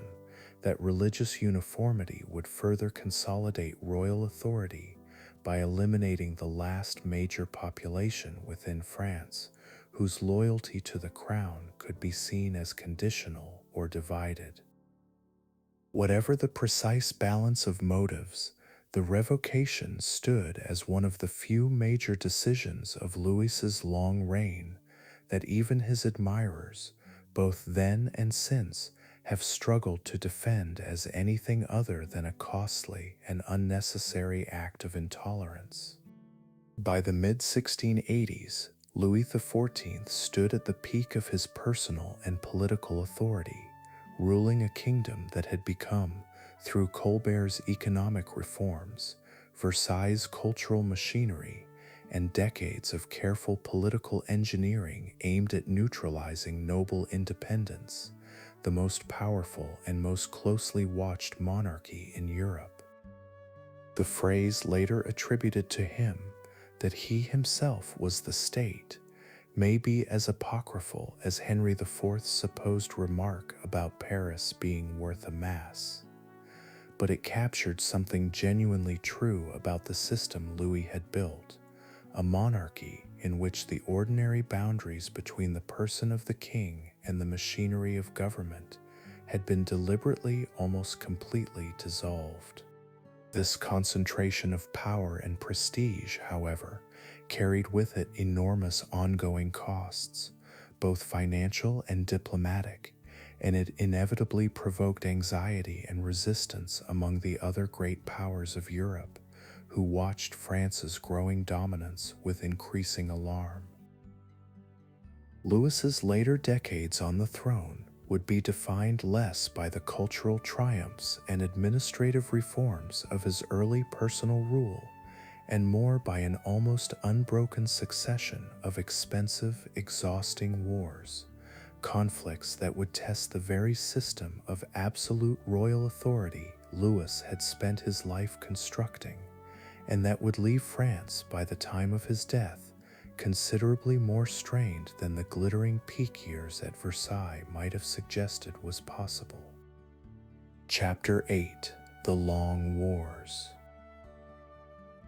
Louis XIV's understanding of his own authority extended naturally into a conviction that France's borders themselves remained incomplete, that the kingdom's rightful territorial limits had not yet been fully realized, and that a king who commanded Europe's largest army had both the means and the obligation to press those claims wherever legal or dynastic pretext allowed. This conviction would draw France into a nearly unbroken sequence of wars stretching across the final 4 decades of his reign, conflicts that began as calculated expansions and ended, by the final years of his life, as a desperate defense against a coalition of nearly every major power on the continent. The first of these conflicts, the War of Devolution, began in 1667 and drew on an obscure legal argument rooted in local inheritance customs from parts of the Spanish Netherlands,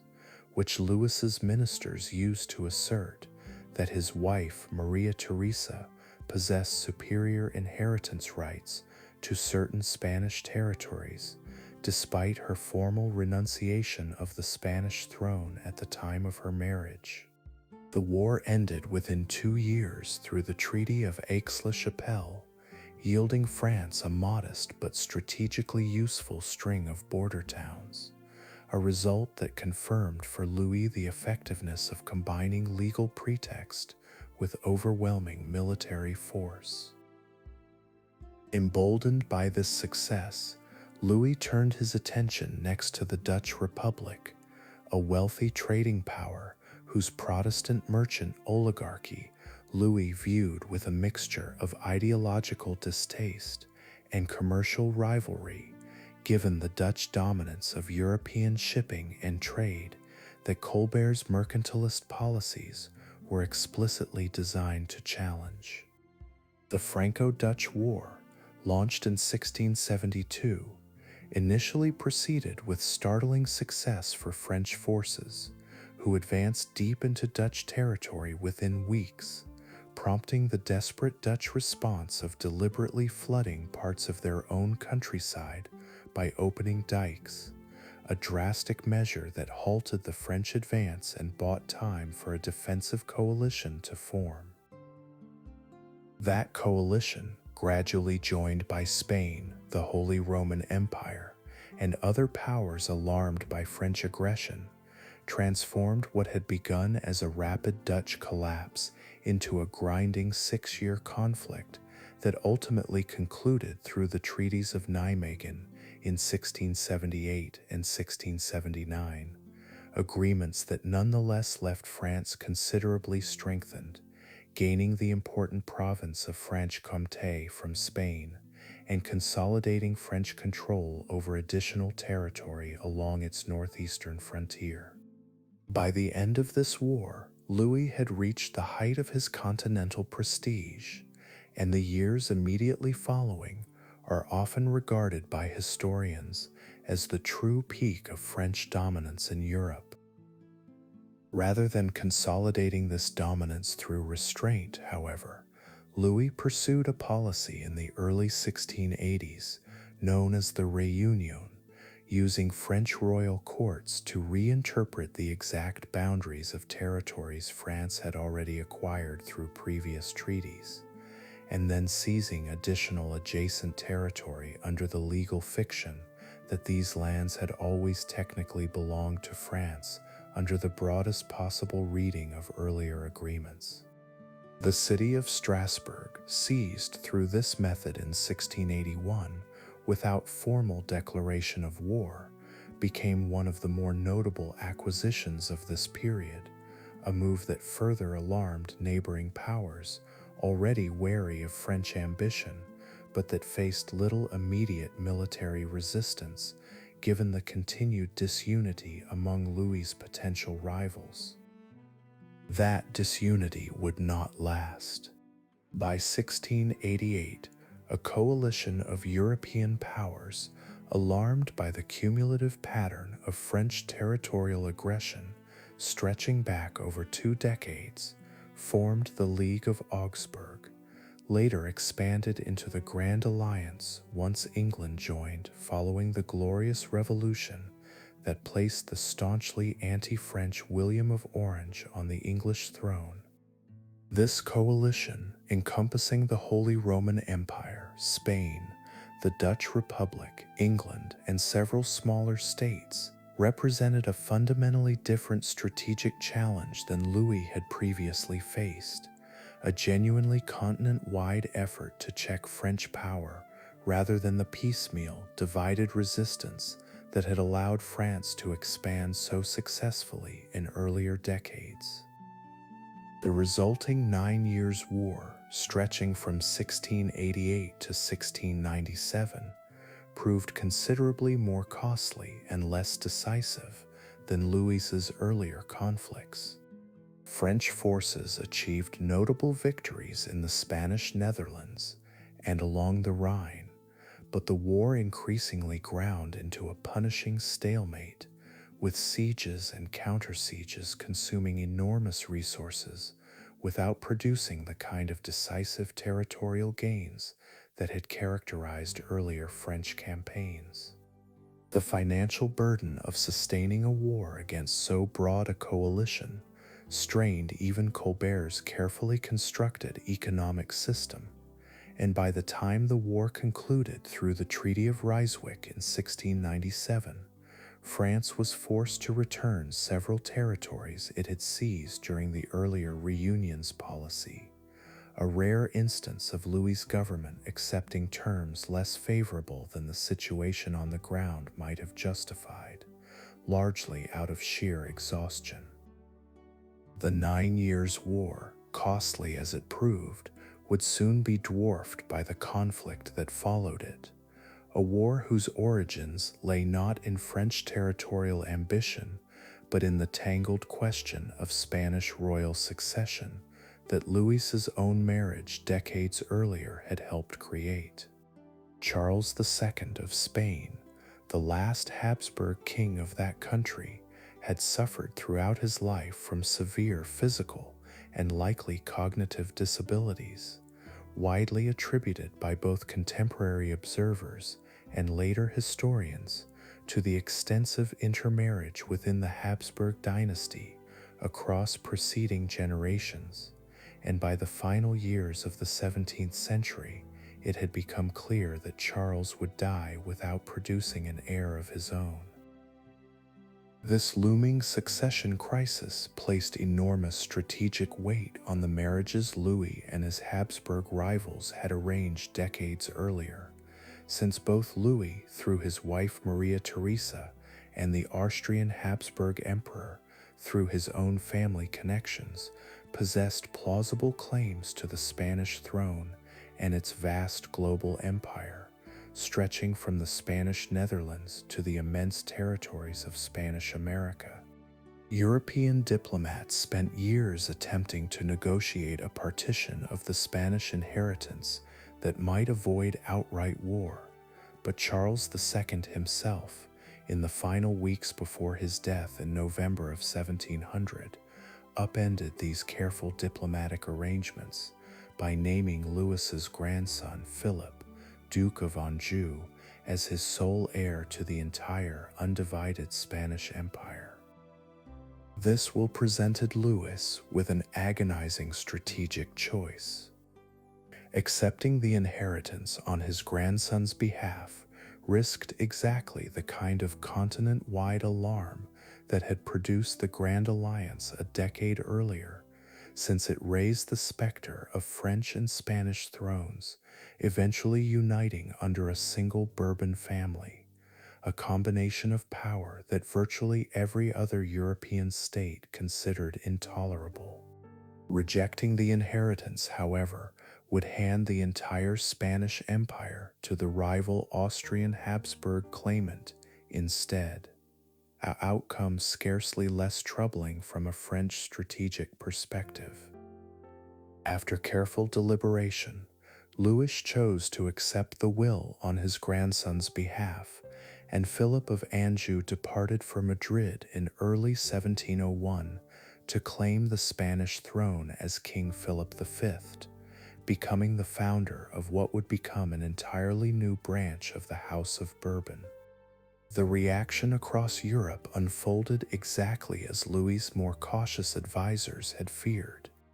Austria, unwilling to accept a Bourbon on the Spanish throne, moved quickly toward war, and England and the Dutch Republic, already suspicious of French ambition after decades of conflict, joined the resulting Grand Alliance once Louis compounded the diplomatic damage by formally recognizing the exiled Stuart claimant to the English throne, a direct provocation to the reigning English monarchy that removed any remaining possibility of English neutrality. By 1702, the War of the Spanish Succession had begun, a conflict that would prove to be the longest, most expensive, and ultimately most damaging of Louis's entire reign. The war unfolded across multiple theaters simultaneously, from the Spanish Netherlands to Italy to the Iberian Peninsula itself, and it introduced France to a string of military reversals more severe than anything Louis's armies had previously experienced. The English commander John Churchill, later ennobled as the Duke of Marlborough, working in close coordination with the Austrian general Prince Eugene of Savoy, inflicted a series of decisive defeats on French and Allied forces, most notably at the Battle of Blenheim in 1704, a catastrophic loss that shattered the myth of French military invincibility that had prevailed across much of Europe since the earlier decades of Louis's reign. Subsequent Allied victories at Ramillies in 1706 and Oudenarde in 1708 pushed French forces onto the defensive across the Spanish Netherlands, and by 1709 France itself faced the genuine threat of invasion, its armies depleted, its treasury exhausted after nearly a decade of continuous warfare layered on top of the financial strain left over from the 9 Years' War. That same year, France also suffered one of the most severe winters in recorded memory, a catastrophic cold snap that destroyed crops across the kingdom and produced widespread famine among a population already burdened by wartime taxation, a human catastrophe that historians estimate may have killed several 100,000 French subjects through starvation and related disease. The combination of military exhaustion and domestic famine brought France, by 1709, to conditions of genuine desperation,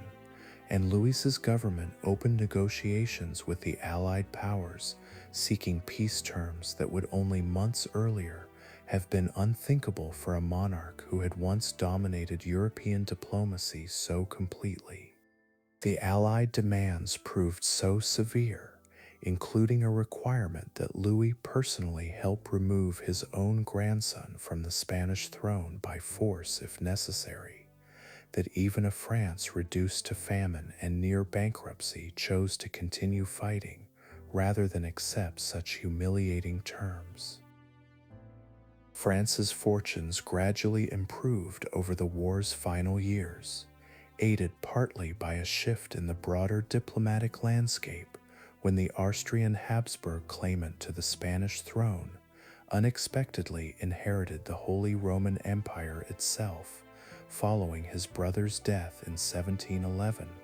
a development that alarmed England and the Dutch Republic nearly as much as a Bourbon Spain had originally alarmed them, since it raised the prospect of the Spanish and Austrian Habsburg territories combining under a single ruler instead.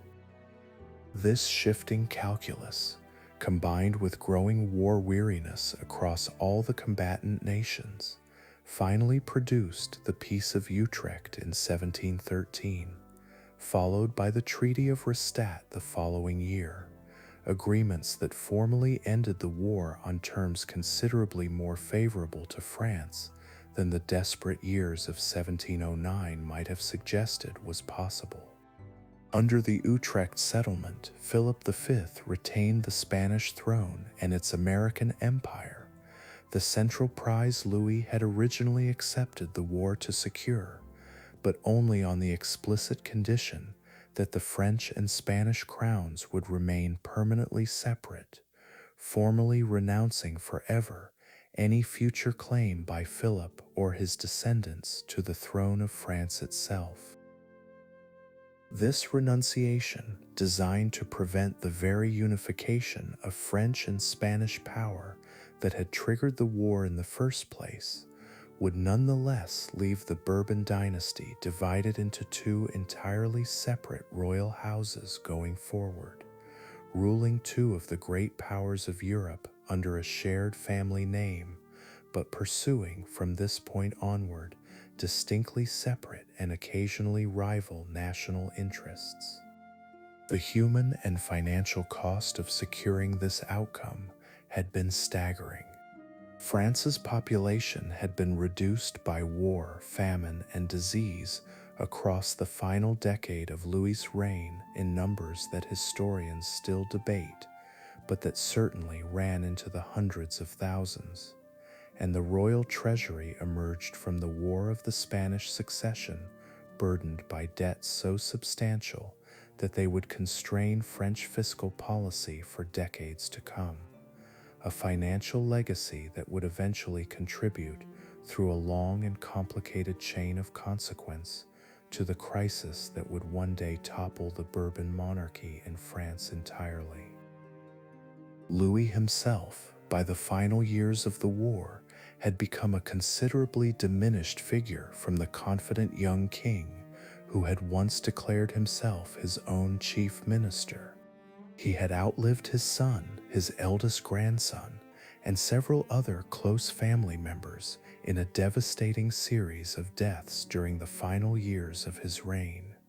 deaths caused variously by disease and, in at least one case, complications from medical treatments of the era that likely did more harm than good,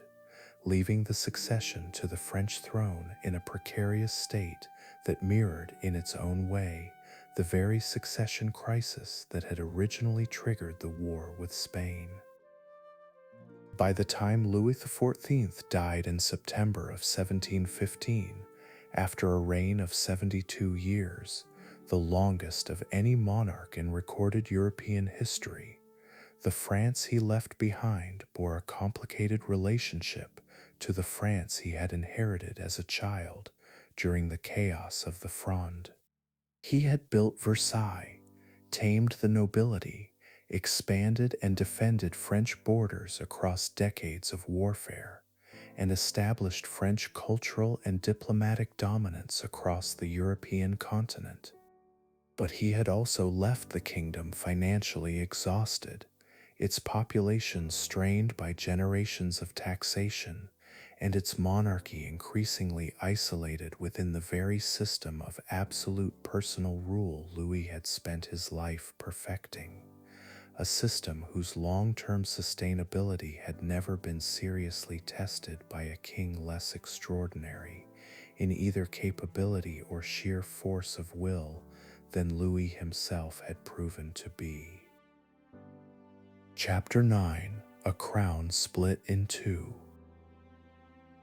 When Philip, Duke of Anjou, arrived in Madrid in early 1701 to claim the Spanish throne as Philip V, he stepped into a kingdom that differed enormously from the France he had been raised in, and the disorientation of that transition would shape the early years of his reign as much as any of the diplomatic and military crises unfolding around him. Spain in 1700 was a vast empire in territorial terms, its American colonies still generating enormous wealth in silver and trade,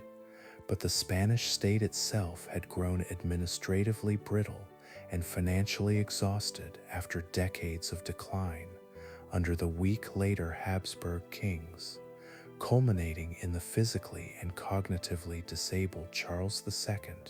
whose death had brought Philip to the throne in the first place. Philip was 17 years old when he arrived in Spain, and by most contemporary accounts he brought with him a temperament considerably more passive and melancholic than the decisive, commanding image cultivated by his grandfather back in France. He suffered throughout his life from what modern historians have speculated may have been a form of depressive or bipolar disorder, periods of severe lethargy and religious anxiety alternating with periods of more engaged governance, a pattern that would leave him unusually dependent throughout his reign on the strong personalities around him, beginning with his first wife, Maria Louisa of Savoy, who by many accounts exercised considerable practical influence over Spanish governance during the early years of his rule. Louis XIV, even as he formally ceded authority over Spanish affairs to his grandson, continued to exert real influence over the new Bourbon court in Madrid, sending French advisors, French administrative models, and in the war that followed Philip's installation, direct French military support to help secure the throne against the rival Austrian Habsburg claim. This close French involvement in Spanish affairs during the War of the Spanish Succession fed directly into the anxieties of the broader European coalition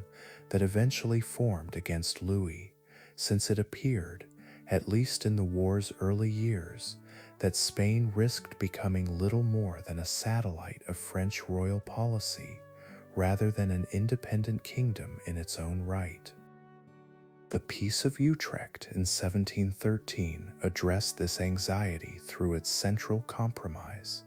allowing Philip to keep the Spanish throne while permanently severing any future claim by the Spanish Bourbon line to the throne of France itself. This settlement, while resolving the immediate diplomatic crisis, also stripped Spain of significant European territory as part of the broader peace, with the Spanish Netherlands and Spanish possessions in Italy, including Naples, Sicily, and Milan, passing to Austrian Habsburg control, a substantial reduction in Spain's traditional European holdings that Philip and his government would spend much of the following decades trying, with mixed success, to reverse. Philip's early reign in Spain focused considerably on administrative reform, drawing heavily on the centralizing model Louis XIV had perfected in France. He introduced the Nueva Planta decrees, a sweeping set of administrative reorganizations that abolished many of the traditional regional privileges and separate legal systems that had long characterized Spain's various historical kingdoms, particularly in Aragon, Catalonia, and Valencia, territories that had largely sided against Philip during the War of the Spanish Succession and paid for that choice through the loss of their historical autonomy. This centralization, imposed with considerably less finesse and considerably more resentment than Richelieu or Louis XIV had managed to generate in France, would leave lasting regional grievances in parts of Spain that persisted for centuries afterward. Following the death of his first wife in 1714, Philip remarried the following year to Elizabeth Farnese, a princess from the Italian Duchy of Parma, whose ambition and political energy would come to dominate Spanish foreign policy for much of the following 2 decades. Elizabeth was determined above all to secure Italian territories and titles for the sons she bore Philip, since Philip's children from his first marriage already stood ahead of them in the Spanish succession, and this determination drove Spain into a series of aggressive Mediterranean military campaigns throughout the 1710s and 1720s, aimed at recovering the Italian possessions Spain had lost through the Treaty of Utrecht. These campaigns provoked the brief War of the Quadruple Alliance in 1718, when Spain's unilateral seizure of Sardinia and Sicily prompted a coalition of Britain, France, Austria, and the Dutch Republic to intervene militarily against Spanish ambitions, a conflict noteworthy for the uncomfortable fact that it pitted the Spanish Bourbon monarchy directly against the French Bourbon monarchy, now governed by a regency following Louis XIV's death, since French strategic interests at that particular moment aligned more closely with Britain and Austria than with the Spanish branch of Philip's own family. The war ended in 1720 with Spain's territorial ambitions rebuffed,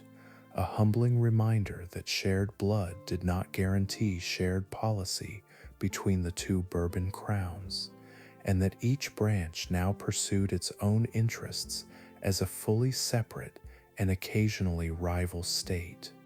In France itself, Louis XIV's death in September of 1715 had triggered exactly the kind of succession crisis his final years had seemed to anticipate.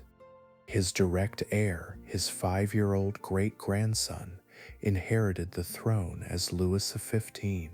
far too young to govern, and a regency government became necessary once again,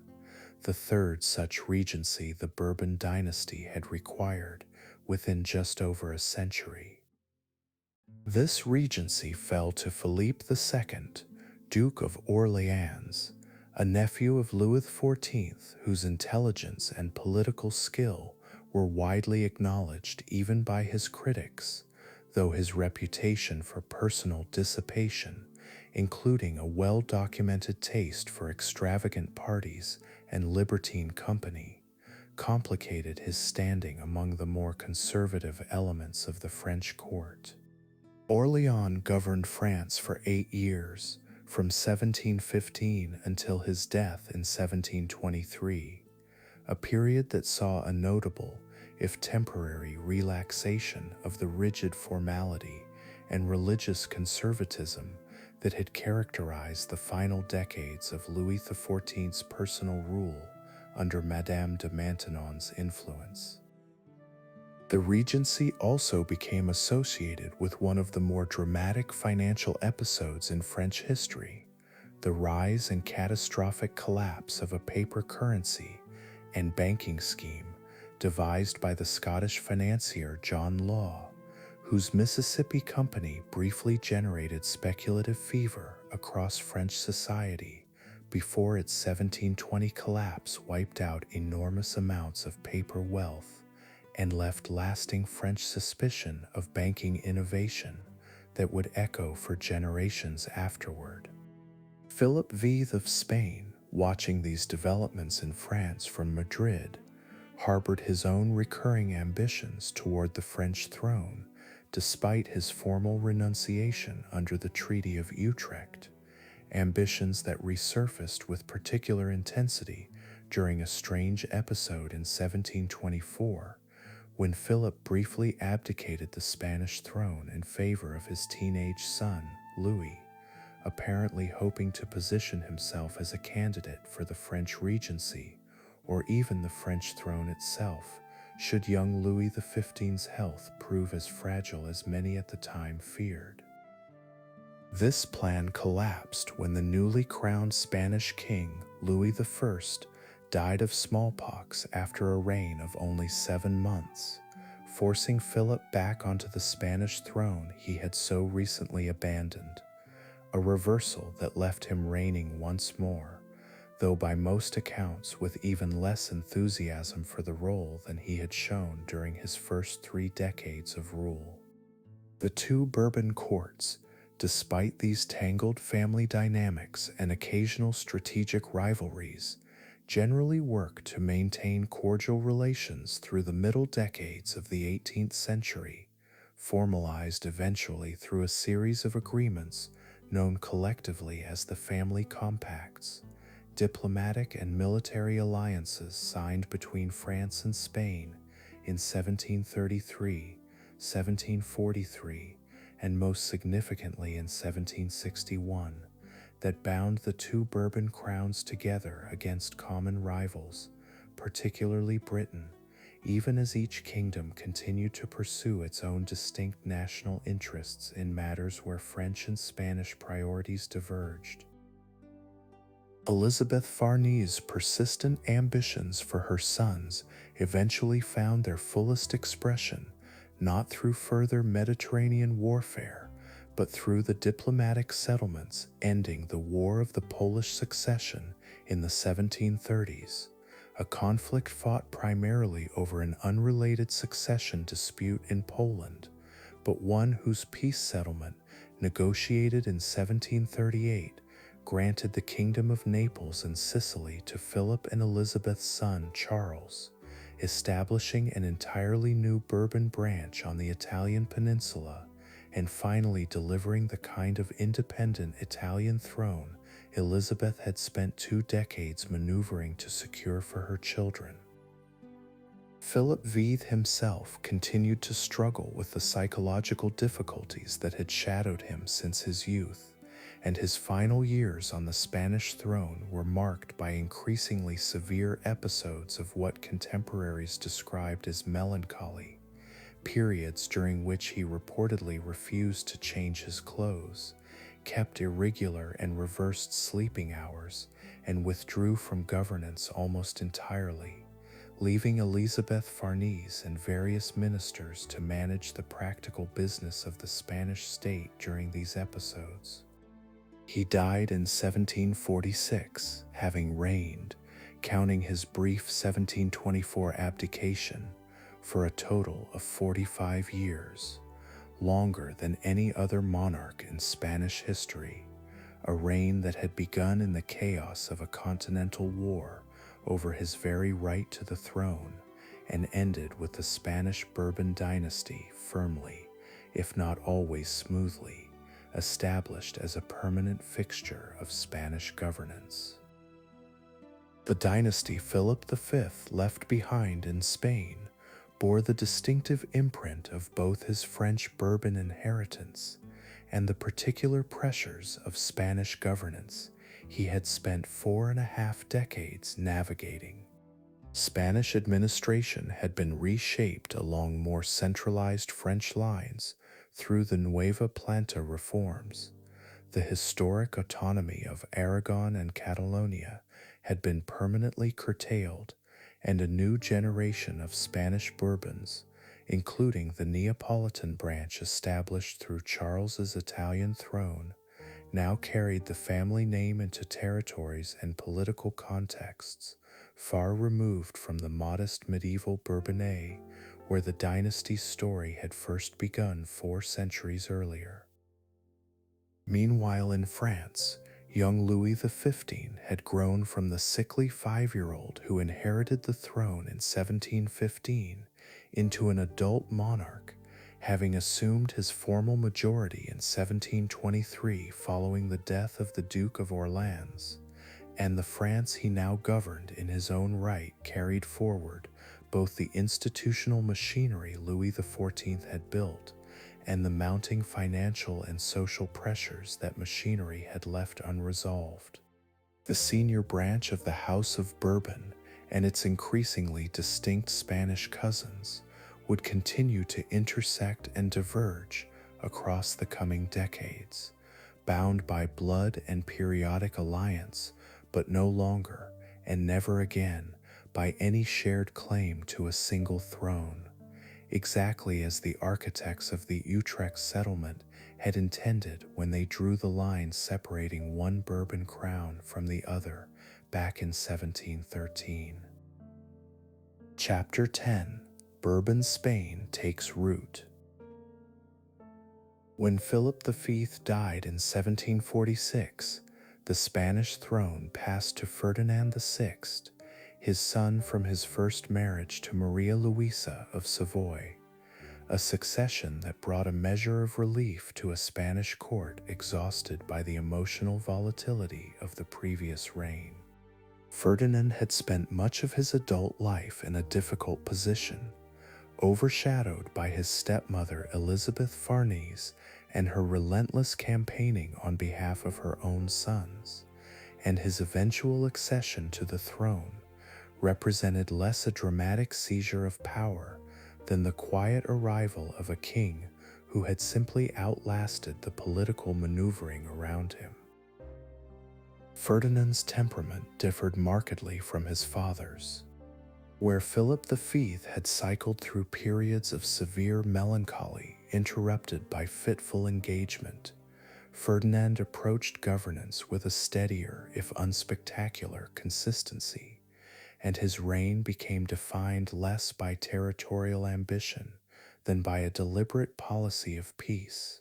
one of the few extended periods of genuine calm the Spanish crown had enjoyed in over a century. He kept Spain out of the War of the Austrian Succession's later phases, and, more remarkably, out of the 7 Years' War entirely during the years it consumed most of the rest of Europe, a restraint that allowed Spanish finances and administration a rare opportunity to recover from decades of near-continuous military spending. This peace was not accidental. Ferdinand relied heavily on two capable ministers, the Marquis of Ensenada and José de Carvajal, who pursued a program of naval rebuilding, infrastructure investment, and colonial administrative reform aimed at strengthening Spain's underlying economic capacity rather than expanding its territorial holdings through war. Ensenada in particular pushed forward a significant expansion of the Spanish Navy, recognizing that Spain's vast American empire depended on maritime strength that decades of European land wars had left badly neglected, and Spanish shipbuilding and colonial trade both saw meaningful improvement during these years. Ferdinand's marriage to Barbara of Braganza, a Portuguese princess, produced no surviving children, and by the early 1750s, it had become clear that the Spanish throne would eventually need to pass sideways rather than directly downward, back to Ferdinand's half-brother Charles, the very son of Elizabeth Farnese, whose Italian ambitions had so dominated Spanish foreign policy during Philip V's later reign. Barbara's death in 1758 devastated Ferdinand, whose own mental health, in a pattern that echoed his father's struggles, deteriorated sharply in the months that followed, leaving him largely unable to govern during the final year of his life. He died in August of 1759, having reigned for 13 years, that, whatever their lack of dramatic incident, left Spain considerably more stable and fiscally sound than the kingdom he had inherited. The throne now passed to Charles, who had spent the previous quarter century ruling as King of Naples and Sicily, the Italian kingdom his mother's diplomatic persistence had secured for him decades earlier. Charles's move from Naples to Madrid in 1759 marked an unusual transition in Bourbon dynastic history, a king relinquishing one crown he had built and governed with real personal investment in order to assume another that carried greater prestige but far less of his own accumulated experience and personal attachment. He left the Neapolitan throne to his third son, Ferdinand, only 8 years old at the time, under a regency arrangement, a decision that formally established the Kingdom of the Two Sicilies as a permanently separate Bourbon line,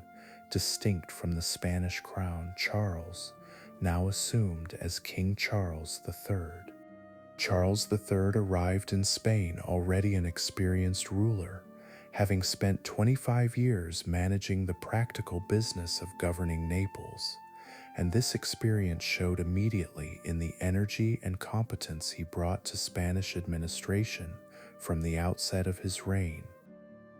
He continued and expanded the reformist instincts Ferdinand VI's ministers had begun, surrounding himself with capable technocratic advisors, most notably the Count of Aranda and later the Count of Floridablanca, who pursued a broad program of modernization that historians would later group under the label of enlightened absolutism, a style of governance that sought to apply rational, centralized administrative reform to the machinery of an otherwise unreformed monarchical state. Under Charles III, Spain undertook significant infrastructure projects, including major improvements to the road network radiating out from Madrid, reforms to agricultural land tenure intended to increase productivity, and a substantial expansion of royal patronage for scientific and economic institutions, modeled loosely on similar developments elsewhere in Enlightenment Europe. He also pursued a controversial and ultimately consequential expulsion of the Jesuit order from Spain and its American colonies in 1767, a decision driven by suspicion that the order's independent wealth, education networks, and loyalty to Rome represented a check on royal authority that an enlightened absolutist monarchy could no longer tolerate, echoing in miniature the same logic that had once driven Richelieu's campaigns against independent power centers within France.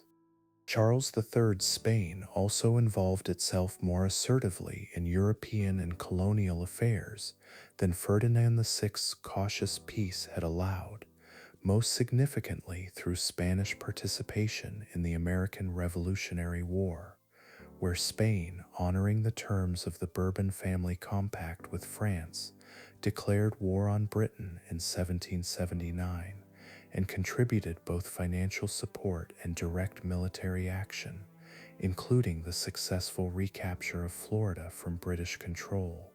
contributing meaningfully to the eventual American victory, while also serving Spain's own long-standing rivalry with Britain over colonial and Mediterranean interests. By the time Charles III died in 1788, Spain had experienced, across the reigns of Ferdinand VI and Charles III combined, roughly 4 decades of governance considerably more competent and stable than the volatile early decades of Philip V's original establishment of the dynasty. The Nueva Planta centralization remained in place. Spanish administration had absorbed real elements of Enlightenment reformist thinking, and the Spanish Bourbon line had, in a sense, the founding generation could not have guaranteed, taken genuine root, no longer a fragile foreign implant defended by French bayonets, but a Spanish institution in its own right, however much its origins remained tied to the French cousin who had first crossed the Pyrenees to claim it. That stability would not survive intact into the following generation. Charles III's son and successor, Charles IV, lacked his father's administrative energy and personal engagement with governance, and his reign would coincide with the greatest external shock the Bourbon dynasty as a whole had yet faced, the revolutionary upheaval spreading outward from France that would, within a matter of years, topple the senior branch of the family from its own throne entirely and send tremors through every Bourbon court in Europe, Spanish, Neapolitan, and French alike. But that reckoning belonged to the years still ahead, and its roots lay not in Madrid, but in the very kingdom where the House of Bourbon had first begun, and in the Italian crown that Charles III had left behind in Naples, where his young son Ferdinand was, even now coming of age under circumstances that would soon draw the southern branch of the family into its own turbulent history. Chapter 11: A Kingdom in the South.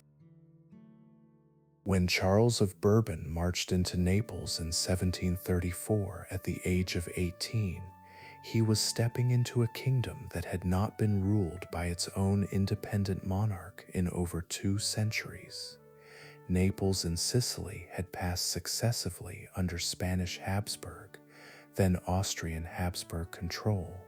governed as distant possessions administered by viceroys who answered to courts in Madrid or Vienna rather than to any authority resident on Italian soil.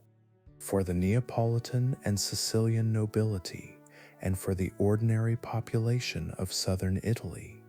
the arrival of a young Bourbon prince intent on establishing an independent throne represented something genuinely new, a chance at a resident monarchy after generations of governance by proxy. Charles's conquest came as part of the broader War of the Polish Succession, a conflict fought primarily over an unrelated dynastic dispute in Poland, but one that opened opportunities for territorial rearrangement across Europe, and Elizabeth Farnese, Charles's mother, had spent years maneuvering to secure exactly this kind of Italian opportunity for her son. Spanish and allied French forces supported Charles's campaign into the Kingdom of Naples, and Austrian resistance, already stretched thin by the broader war, collapsed relatively quickly. Charles entered Naples in April of 1734, and by the following year, following the successful conquest of Sicily as well, the peace settlement confirmed him as king of both territories, ruling as Charles VII of Naples and Charles V of Sicily, though historians generally refer to the unified kingdom simply as the Kingdom of Naples and Sicily during this period, and later, once formally merged, as the Kingdom of the Two Sicilies. The peace terms, negotiated as part of the broader settlement ending the War of the Polish Succession, contained one condition of particular importance for the kingdom's long-term status. Naples and Sicily were to be held independently of the Spanish crown, ruled by Charles and his descendants as a fully separate line rather than as a Spanish possession governed through a shared monarch. This arrangement mattered enormously for how Charles approached his new kingdom. He was not administering Naples as an extension of Madrid's authority, however close his family ties to the Spanish throne remained. He was building an independent kingdom, and for the next 25 years, until his own unexpected elevation to the Spanish throne, Charles treated that project with the seriousness of a monarch who expected to spend his entire life ruling it. Charles arrived in Naples with an unusually clear sense of the reforms his new kingdom required, shaped in part by the enlightened administrative currents circulating through European court culture during this period, and in part by simple practical necessity, since the kingdom he inherited had suffered from generations of absentee governance, an entrenched and often corrupt local aristocracy, and administrative structures that had atrophied under decades of viceregal rule, answering to foreign masters. He surrounded himself with capable ministers, most notably Bernardo Tanucci, a Tuscan-born jurist whose influence over Neapolitan governance would extend across Charles's entire reign and well into the regency that followed it. Tanucci pursued a systematic campaign to curb the traditional privileges of the Neapolitan nobility and the Catholic Church within the kingdom, both of which had accumulated substantial legal and financial exemptions during the centuries of weak central authority that preceded Charles's arrival. Ecclesiastical courts saw their independent jurisdiction curtailed. Ecclesiastical taxation was brought more fully under royal oversight, and various feudal privileges that had allowed the aristocracy to operate with minimal royal interference were gradually, if incompletely, reined in. This was, in its essential structure,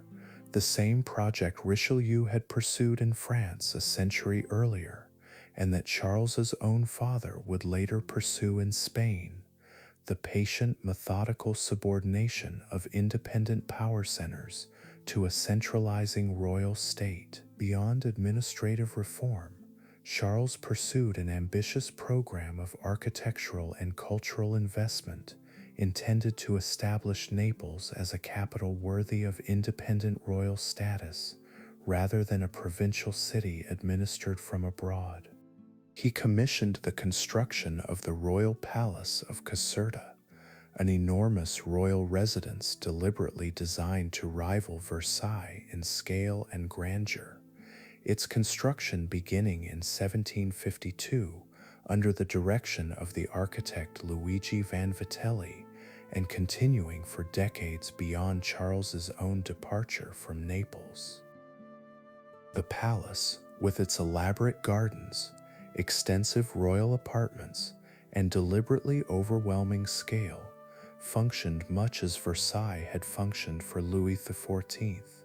a physical statement that the Bourbon monarchy in Naples intended to be taken seriously as a major European court rather than dismissed as a minor Italian principality. Charles also funded the systematic excavation of Herculaneum and Pompeii, the Roman cities buried by the eruption of Mount Vesuvius in 79 AD, archaeological projects that had begun in a limited, largely accidental way under Austrian administration, but that expanded dramatically under Charles's patronage into a sustained, organized program of excavation. These excavations produced discoveries that would eventually influence European art, architecture, and design for generations, feeding directly into the neoclassical movement that spread across the continent later in the 18th century, and they established Naples as a genuine center of antiquarian scholarship, drawing visitors, scholars, and artists from across Europe eager to see the ancient world emerging from volcanic ash. The economic and social character of the Kingdom of Naples and Sicily during Charles' reign remained, despite these reforms, considerably poorer and more agriculturally dependent than either France or Spain, with a rural economy still organized substantially around large feudal estates, and a population that saw only limited benefit from the administrative modernization occurring in Naples itself. Sicily, in particular, retained a distinct political character throughout this period, with its own parliament and legal traditions that Charles's government approached with more caution than it applied to reform efforts on the mainland, wary of provoking the kind of regional resentment that the Nueva Planta reforms had generated in Aragon and Catalonia. Charles married Maria Amalia of Saxony in 1738, a union that produced numerous children and that, by most contemporary accounts, developed into a genuinely affectionate partnership rather than the purely transactional arrangement common among royal marriages of the era. Their children would eventually scatter across the various courts of Bourbon and Allied Europe, part of the broader pattern of dynastic marriage that continued to bind the Bourbon family's different branches together, even as their political interests increasingly diverged,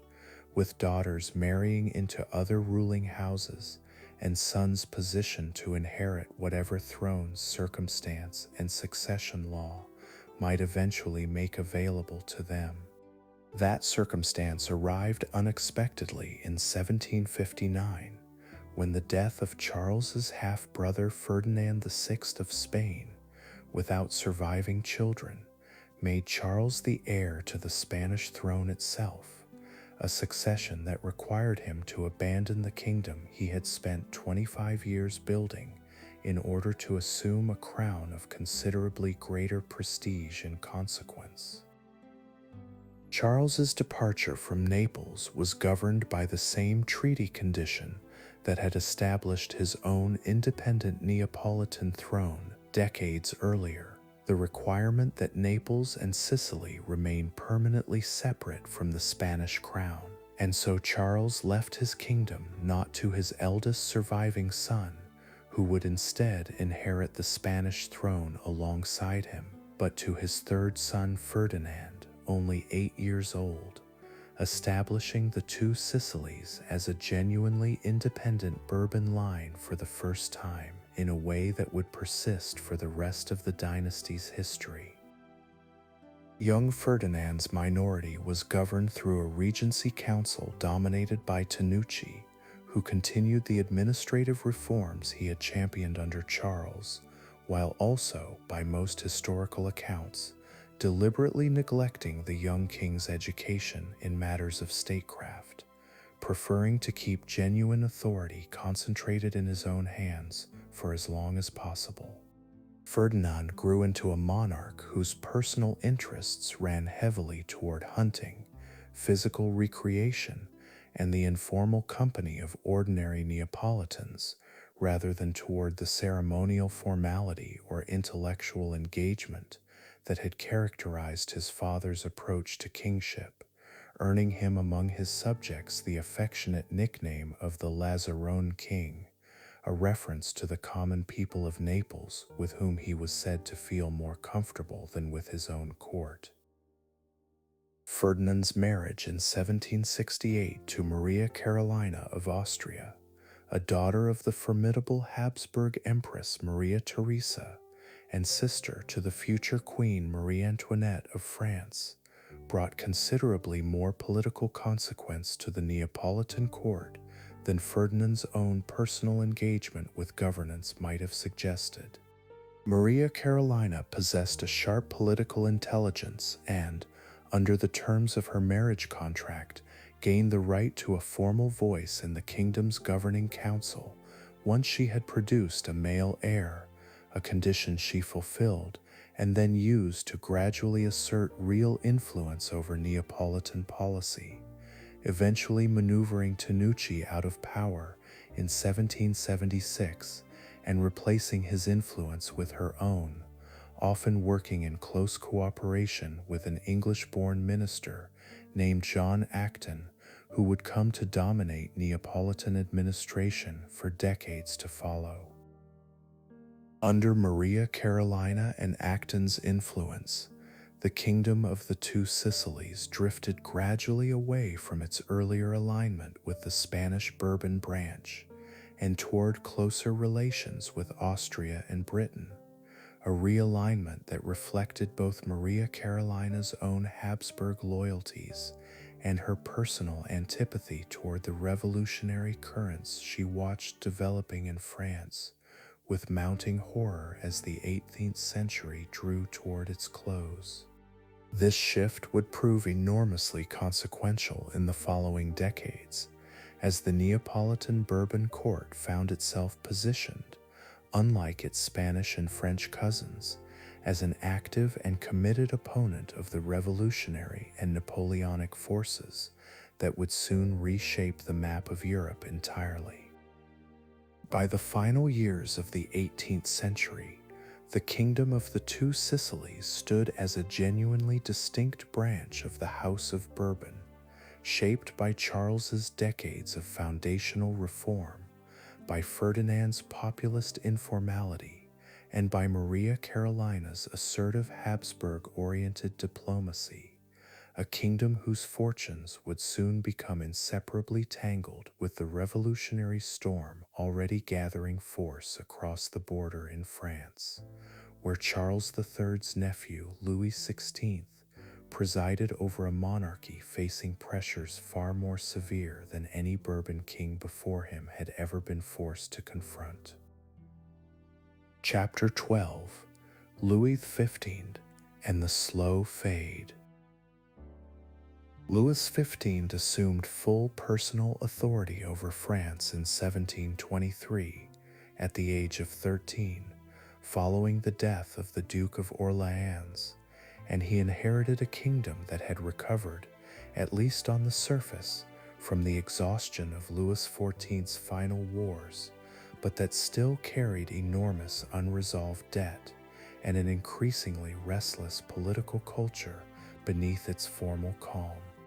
The France of the 1720s and 1730s was not a kingdom in crisis, but it was a kingdom whose underlying financial architecture had never been fundamentally repaired since the enormous costs of the War of the Spanish Succession, a structural weakness that decades of relative peace had merely postponed rather than resolved. Louis XV's early reign benefited from the steady guidance of Cardinal André Hercule de Fleury, who effectively governed France as chief minister from 1726 until his death in 1743, a role that echoed Richelieu and Mazarin's earlier dominance, even as Louis himself, unlike his great-grandfather, showed little inclination to govern without such an intermediary. Fleury pursued a cautious, fiscally conservative policy that prioritized peace and debt reduction over territorial ambition,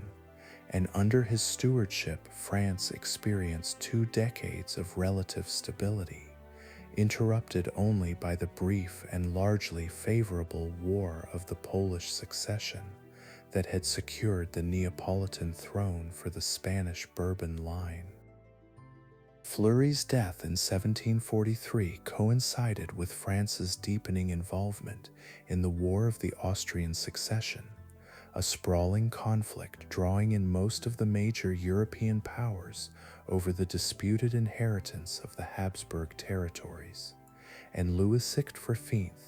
now without his longtime chief minister, chose in this instance to follow his great-grandfather's example by declining to appoint a replacement, announcing his intention to govern more directly. In practice, this declaration proved considerably less transformative than Louis XIV's equivalent moment 8 decades earlier, and Louis XV's personal engagement with the daily machinery of government remained inconsistent throughout the following decades, alternating between periods of genuine attention and long stretches of disengagement in favor of hunting, court entertainment, and an increasingly elaborate private life. That private life became, over time, one of the defining public features of Louis XV's reign, in ways that steadily eroded the reservoir of public goodwill the monarchy had once enjoyed. He maintained a long succession of mistresses throughout his adult life, most famously Madame de Pompadour,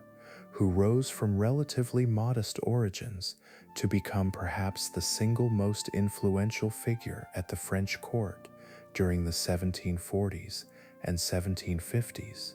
exercising real influence over artistic patronage, diplomatic appointments, and at times military strategy in a manner that provoked considerable resentment among a nobility unaccustomed to such power being wielded by a woman without royal blood or formal office. Pompadour's influence extended well beyond court gossip into matters of genuine strategic consequence, most notably her role in engineering what became known as the Diplomatic Revolution of 1756, a dramatic realignment in which France abandoned its centuries-old rivalry with Austria in favor of a new alliance against the rising power of Prussia and its ally, Britain. This reversal, however logical it may have appeared to the diplomats who engineered it, struck many in France as a bewildering betrayal of long-standing strategic tradition, and it set the stage for the catastrophic conflict that would dominate the remainder of Louis XV's reign and inflict lasting damage on French prestige and finances alike. The 7 Years' War, beginning in 1756, unfolded as a genuinely global conflict, with fighting stretching from the forests of North America to the battlefields of continental Europe to colonial outposts in India, and France's performance across nearly every theater proved disastrous. French forces suffered repeated defeats against Prussia in Europe, while in North America, the loss of Quebec in 1759, the very settlement Henry IV had sponsored Champlain to establish a century and a half earlier, marked the effective end of French ambitions on that continent. The war concluded in 1763 through the Treaty of Paris, a settlement that stripped France of virtually its entire North American empire and most of its Indian territorial ambitions, a humiliation that contemporaries widely blamed on the mismanagement, indecision, and internal court rivalries that had characterized Louis XV's wartime leadership. The financial consequences of this defeat compounded debts that had never been fully resolved since the reign of Louis XIV, and by the 1760s the French monarchy found itself in an increasingly precarious fiscal position, one that successive finance ministers attempted to address through various reform proposals aimed at extending taxation more equitably across the privileged classes, the nobility and clergy who had long enjoyed substantial exemptions from the kingdom's tax burden. These reform efforts consistently met fierce resistance from the parliaments, the judicial bodies whose role in registering royal edicts gave them significant practical power to obstruct fiscal legislation, and the resulting standoff between crown and parliaments would recur repeatedly across the following decades, a slow-building constitutional conflict that neither side proved able to resolve decisively. Louis XV's later years brought a further complication to royal prestige through his relationship with Madame du Barry, a mistress of considerably more controversial social origins than Pompadour had possessed, whose prominent position at court after Pompadour's death in 1764 drew open scorn from significant portions of the aristocracy and further damaged the monarchy's carefully cultivated image of dignified authority. The broader French reading public, meanwhile, increasingly consumed the political and philosophical writings of the Enlightenment, works by figures such as Voltaire, Montesquieu, and Rousseau, that, whatever their individual authors' specific political prescriptions, collectively encouraged a climate of critical scrutiny toward traditional royal authority and religious orthodoxy that had scarcely existed in France during the more deferential decades of Louis XIV's personal rule. Louis XV attempted, in the final years of his reign, a genuinely significant assault on the Parliament's obstructive power, engineering in 1771 what became known as the Maupeou Reforms, named for the chancellor who orchestrated them, which abolished the existing parliaments and replaced them with new judicial bodies more directly answerable to royal authority. This was, in structural terms, exactly the kind of decisive, centralizing move that Richelieu or Louis XIV might have approved of, and it succeeded in breaking parliamentary resistance to royal fiscal policy for the remaining years of Louis XV's life. But the reform provoked intense public criticism, portrayed by its opponents as a despotic assault on traditional legal safeguards, and it left behind a legacy of controversy that would shape how the following reign approached the same underlying tension between royal authority and institutional resistance. Louis XV died in May of 1774, a death made grimly memorable by the smallpox that killed him, a disease so contagious and so visibly disfiguring in its final stages that the royal family reportedly kept a considerable physical distance from the dying king in his final days, a stark contrast to the elaborate ceremonial attention that had once surrounded the deathbed of Louis XIV. Contemporary opinion of Louis XV at the time of his death had grown considerably more hostile than the affection that had greeted his accession as a young king 6 decades earlier, and the nickname sometimes applied to him in his younger years, Louis the Beloved, had by the end of his reign taken on an unmistakably bitter, ironic edge among a public increasingly disillusioned with the monarchy's fiscal mismanagement, military humiliation, and perceived moral decay. The France that Louis XV left behind carried forward, largely unresolved, nearly every structural weakness that had accumulated since the final costly decades of Louis XIV's reign, a tax system riddled with exemptions for the privileged classes, a debt burden repeatedly worsened by military failure rather than eased by fiscal reform, and an increasingly assertive public discourse fed by Enlightenment philosophy and by genuine grievance that had grown considerably less willing to accept royal authority as beyond question or criticism. Louis XV's abolition of the parliaments through the Maupeou reforms had bought his own final years a measure of governing freedom, but it left an open, unresolved question for his successor about whether to restore the old institutional order or continue down the path of more assertive royal centralization. That successor, Louis XV's grandson, inherited the throne in 1774 at not yet 20 years old, a young man whose personal temperament, shy, conscientious, and by most accounts genuinely well-intentioned, differed sharply from the worldly cynicism that had characterized his grandfather's final decades. Louis XV came to power hoping, by most contemporary accounts, to be a better and more responsible king than the grandfather whose reputation he had watched decline across the final years of his own adolescence. He would prove, in the end, unable to escape the accumulated weight of debts, resentments, and institutional conflicts that 4 generations of Bourbon kings before him had left, layer upon layer, for whichever monarch happened to be sitting on the throne when the accumulated pressure finally became impossible to contain any longer. Chapter 13: The Last Absolute King.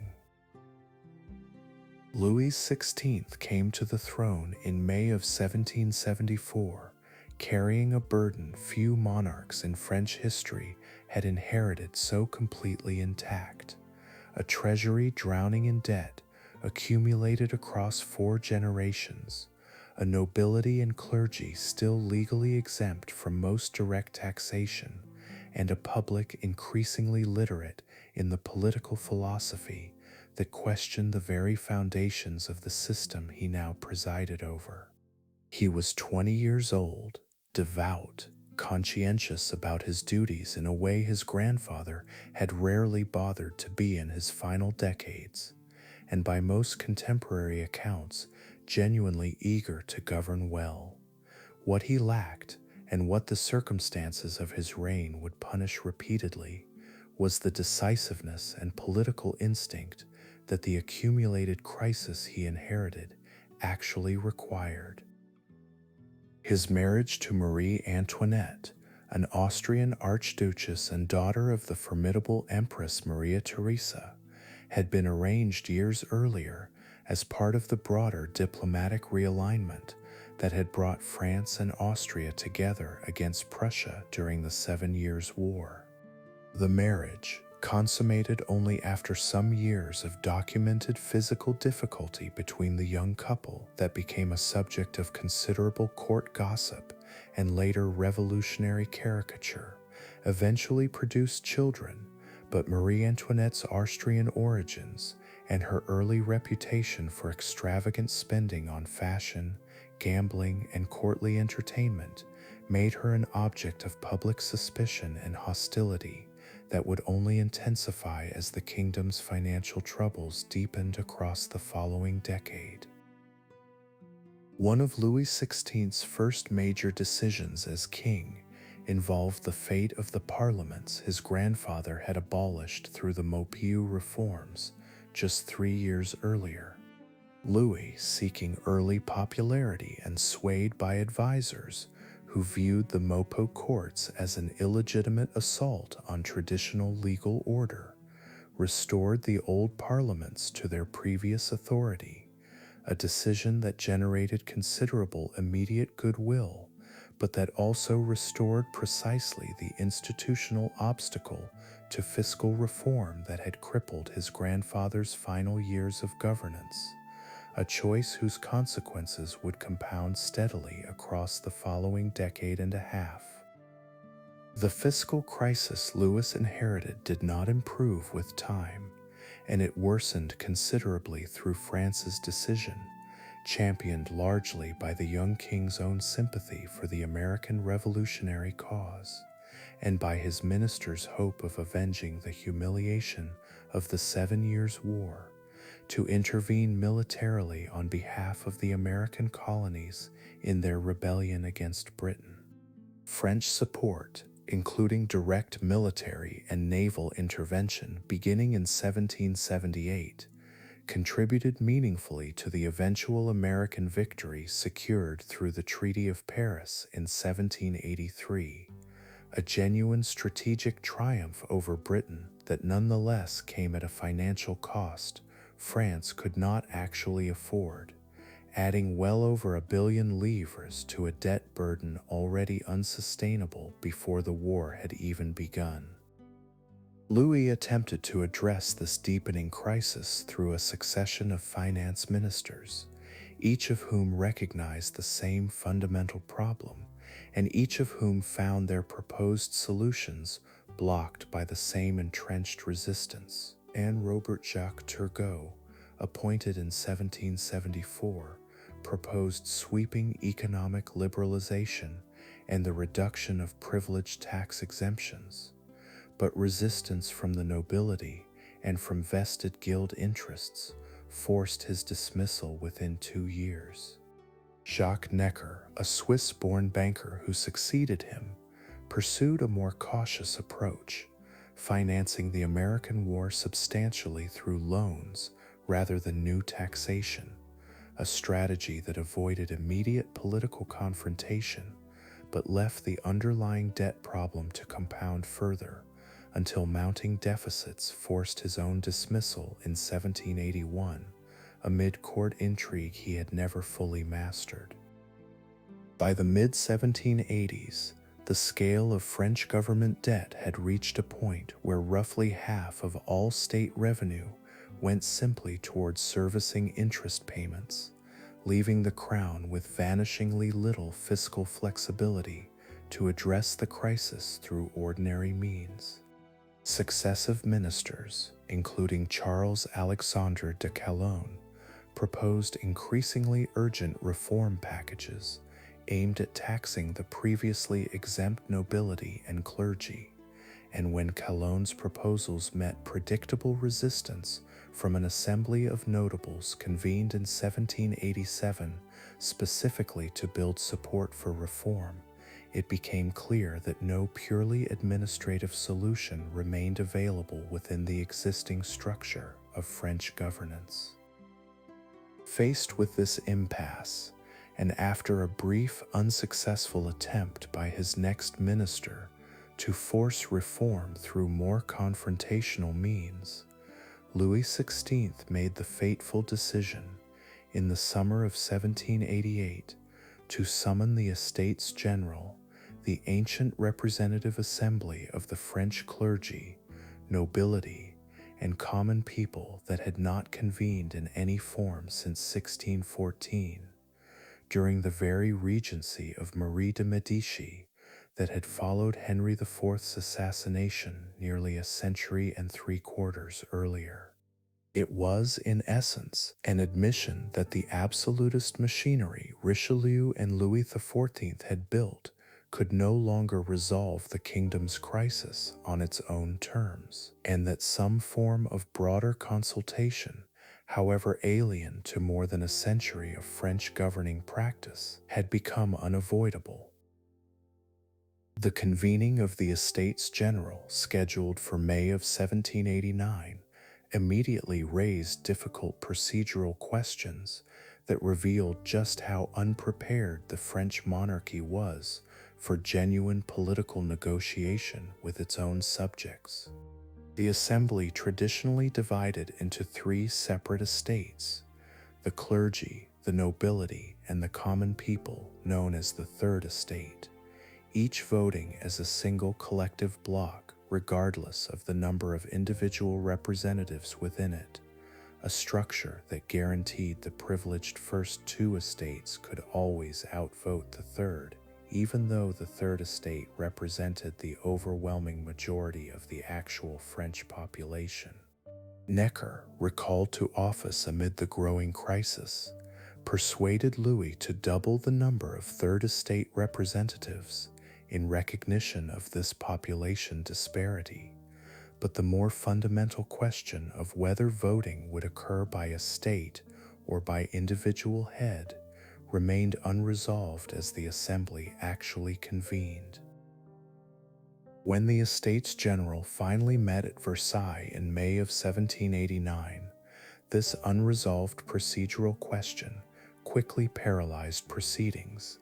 and the Third Estate's representatives, increasingly frustrated by the deadlock and influenced by Enlightenment political theory that questioned the legitimacy of the entire traditional structure,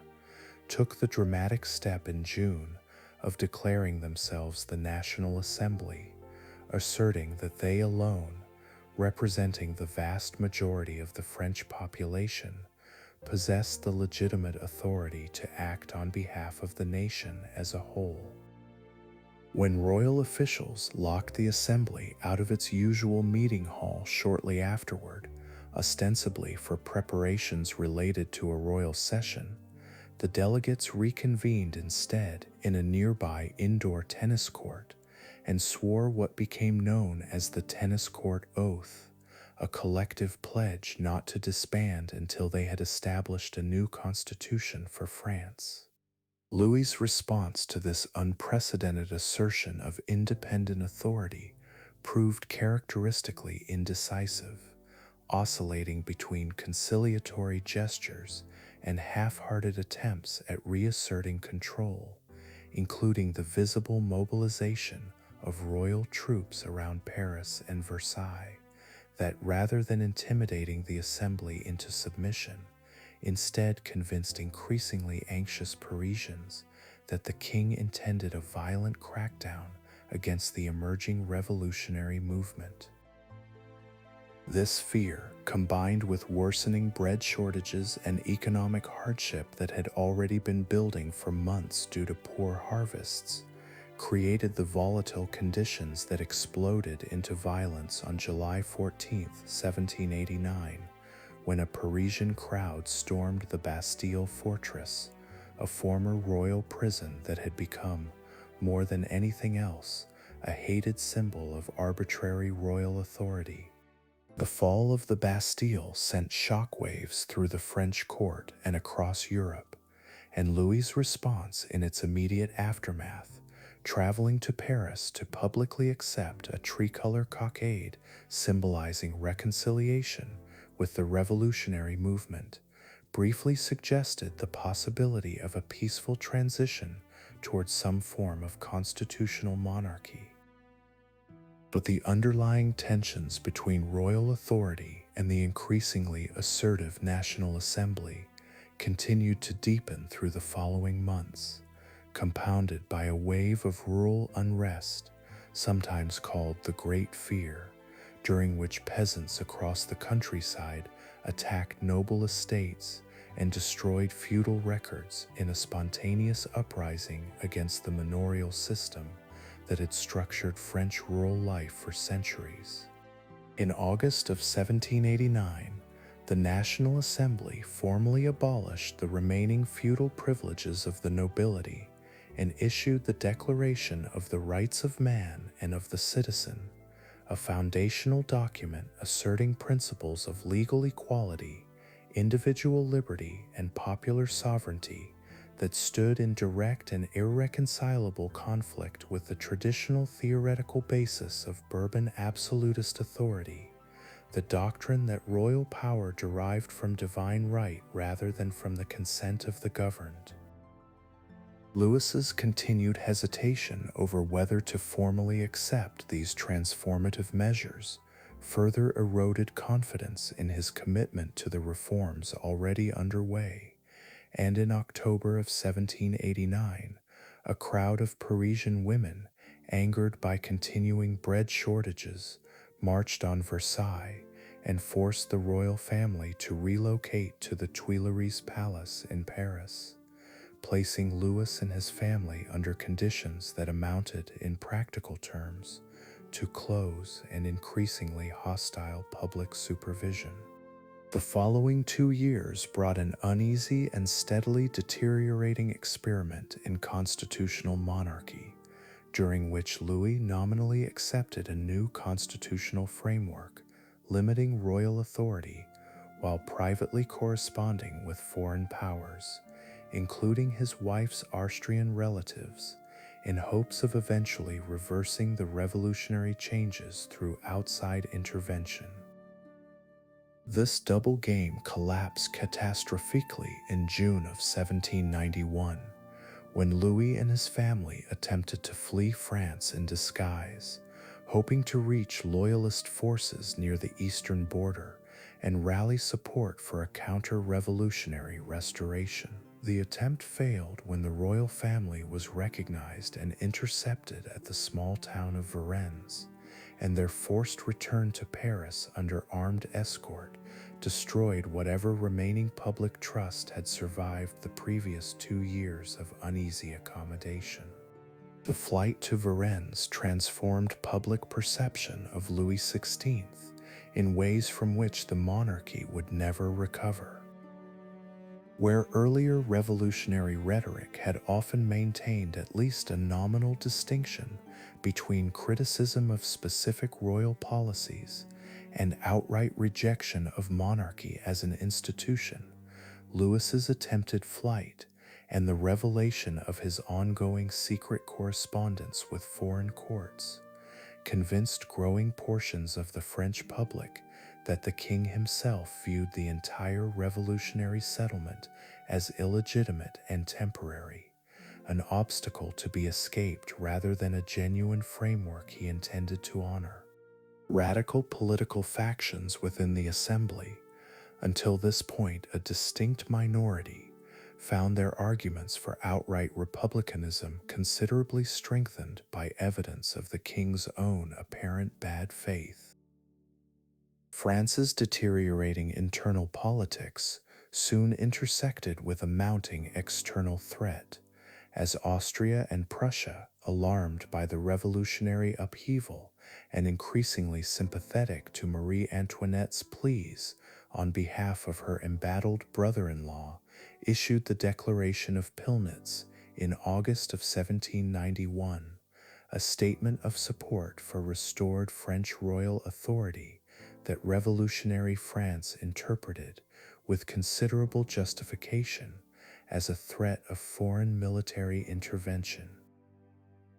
The resulting War of the First Coalition, which France itself declared against Austria in April of 1792,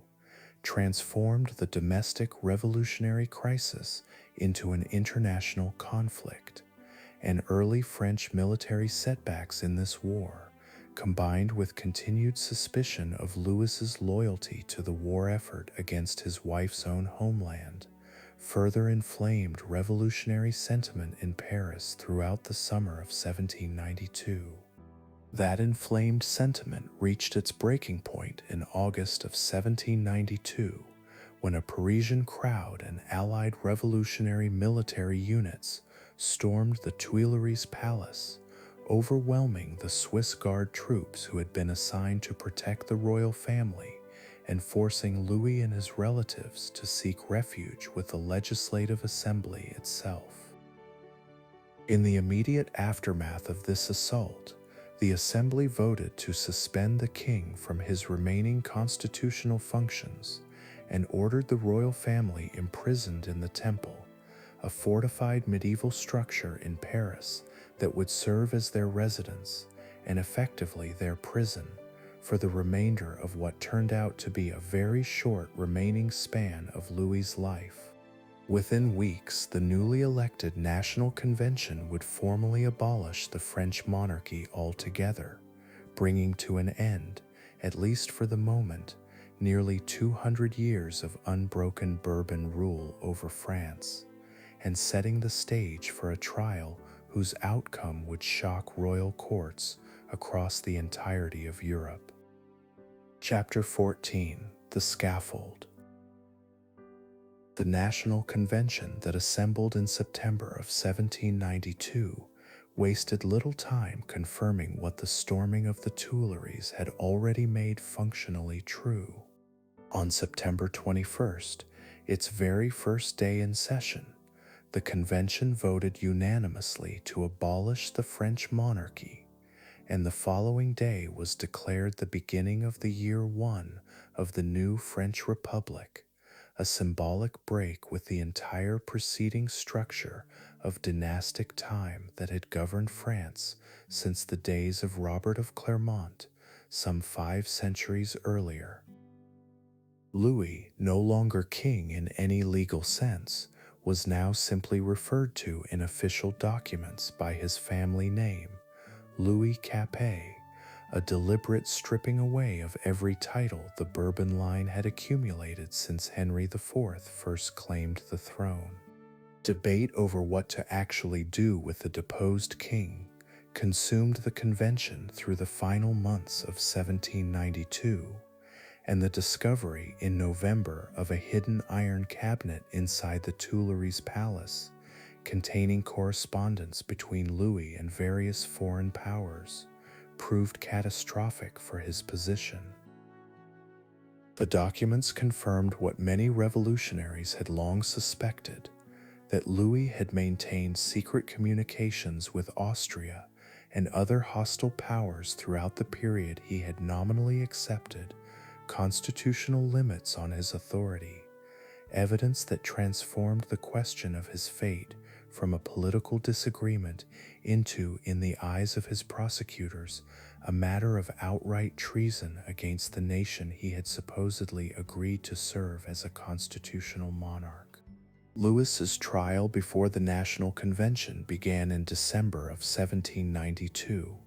an unprecedented proceeding in which a body serving simultaneously as legislature, prosecutor, and jury examined the conduct of a monarch whose family had ruled France under the traditional doctrine that royal authority derived from God rather than from any earthly institution capable of judging it. Louis was permitted legal counsel, and his defenders argued, with some legal merit, that as a constitutional monarch he had been immune from prosecution for his official acts under the very 1791 Constitution the Assembly itself had drafted. This argument carried little practical weight against a convention whose more radical factions had already concluded, well before the formal proceedings began, that the revolution itself could not be considered secure while a legitimate Bourbon claimant remained alive and available as a rallying point for counter-revolutionary hopes both domestic and foreign. The vote on Louis's guilt, conducted in January of 1793, produced near unanimous confirmation that he had conspired against the liberty of the nation and against the general security of the state. But the subsequent vote on his punishment proved considerably more contentious,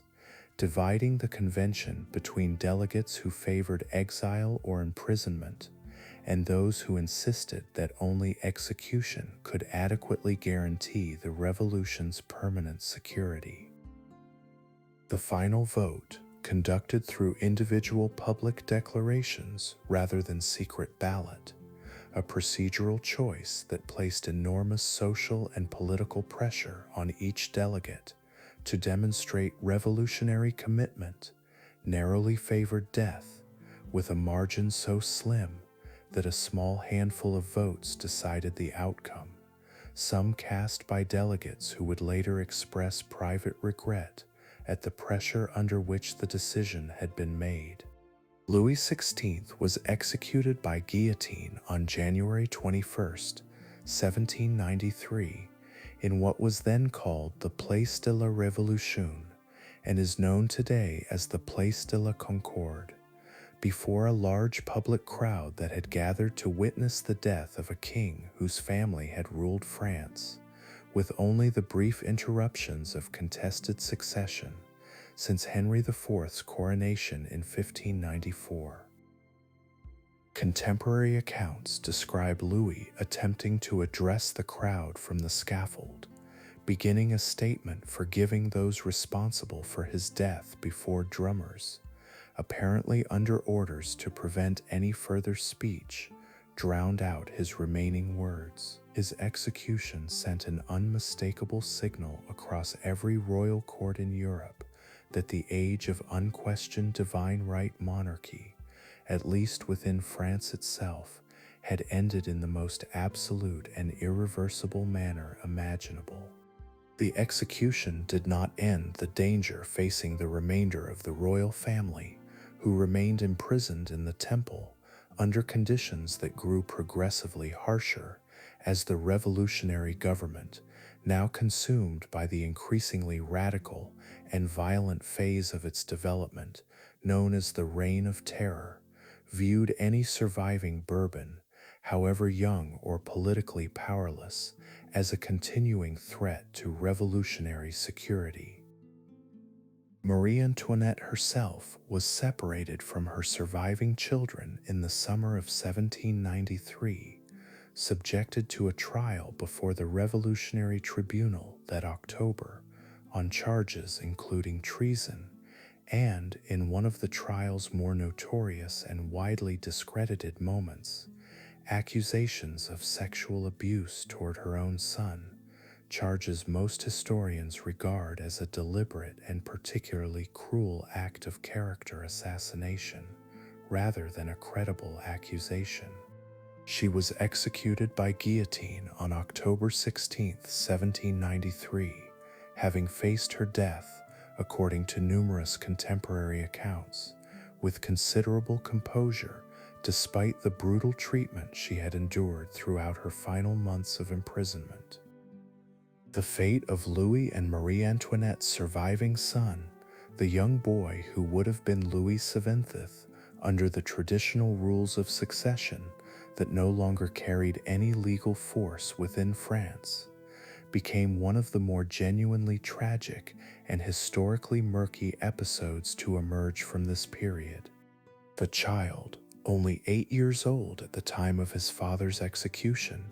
remained imprisoned in the Temple under increasingly neglectful and abusive conditions, placed for a period under the guardianship of a shoemaker named Antoine Simon, who, along with his wife, subjected the boy to treatment that later accounts describe as systematically degrading, reportedly encouraging him to renounce his parents and adopt coarse anti-royalist behavior deliberately calculated to strip away any remaining trace of his royal identity.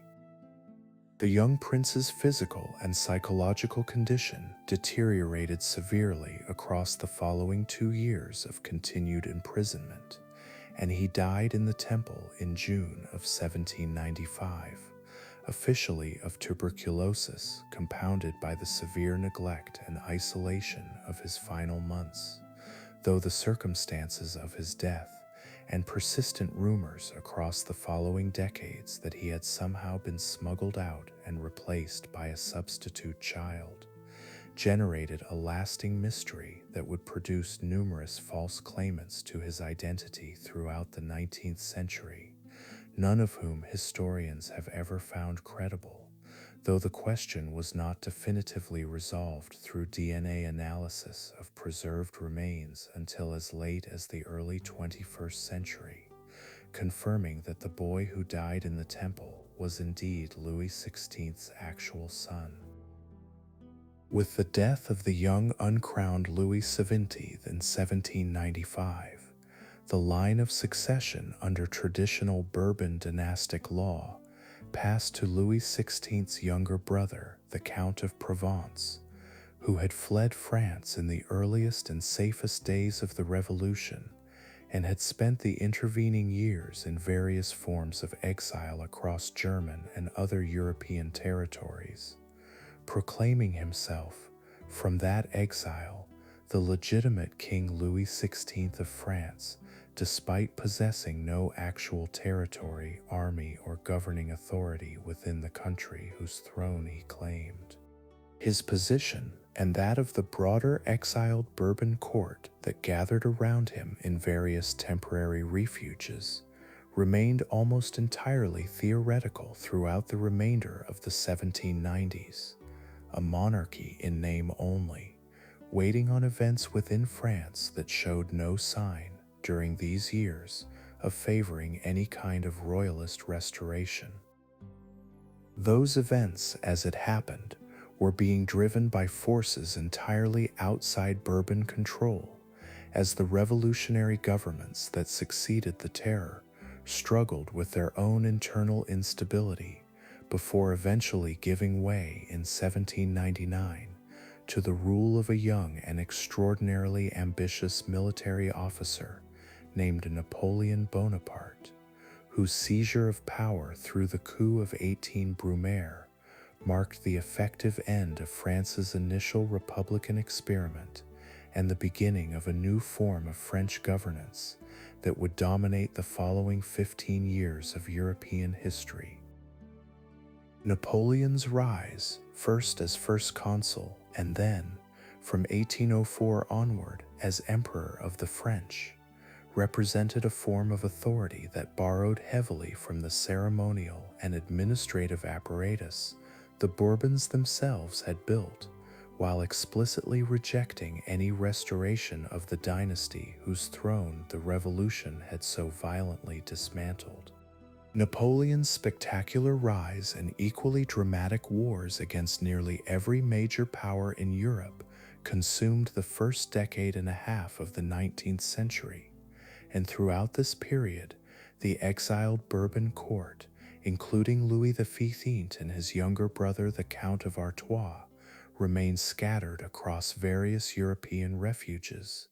dependent on the hospitality of foreign monarchs who were themselves engaged in the exhausting, repeatedly unsuccessful project of trying to defeat Napoleon militarily. The Bourbon claim to the French throne persisted through these years as little more than a diplomatic talking point,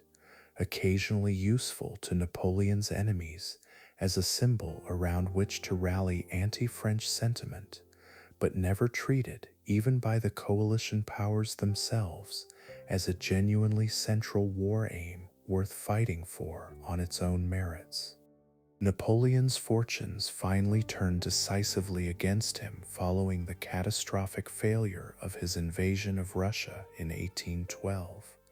a disaster that destroyed the core of his previously invincible army and emboldened his European enemies to mount a renewed and ultimately successful coalition against him across the following 2 years. Paris itself fell to Allied coalition forces in the spring of 1814, and Napoleon, facing the collapse of his empire and the desertion of his own senior military commanders, was forced to abdicate and accept exile to the small Mediterranean island of Elba,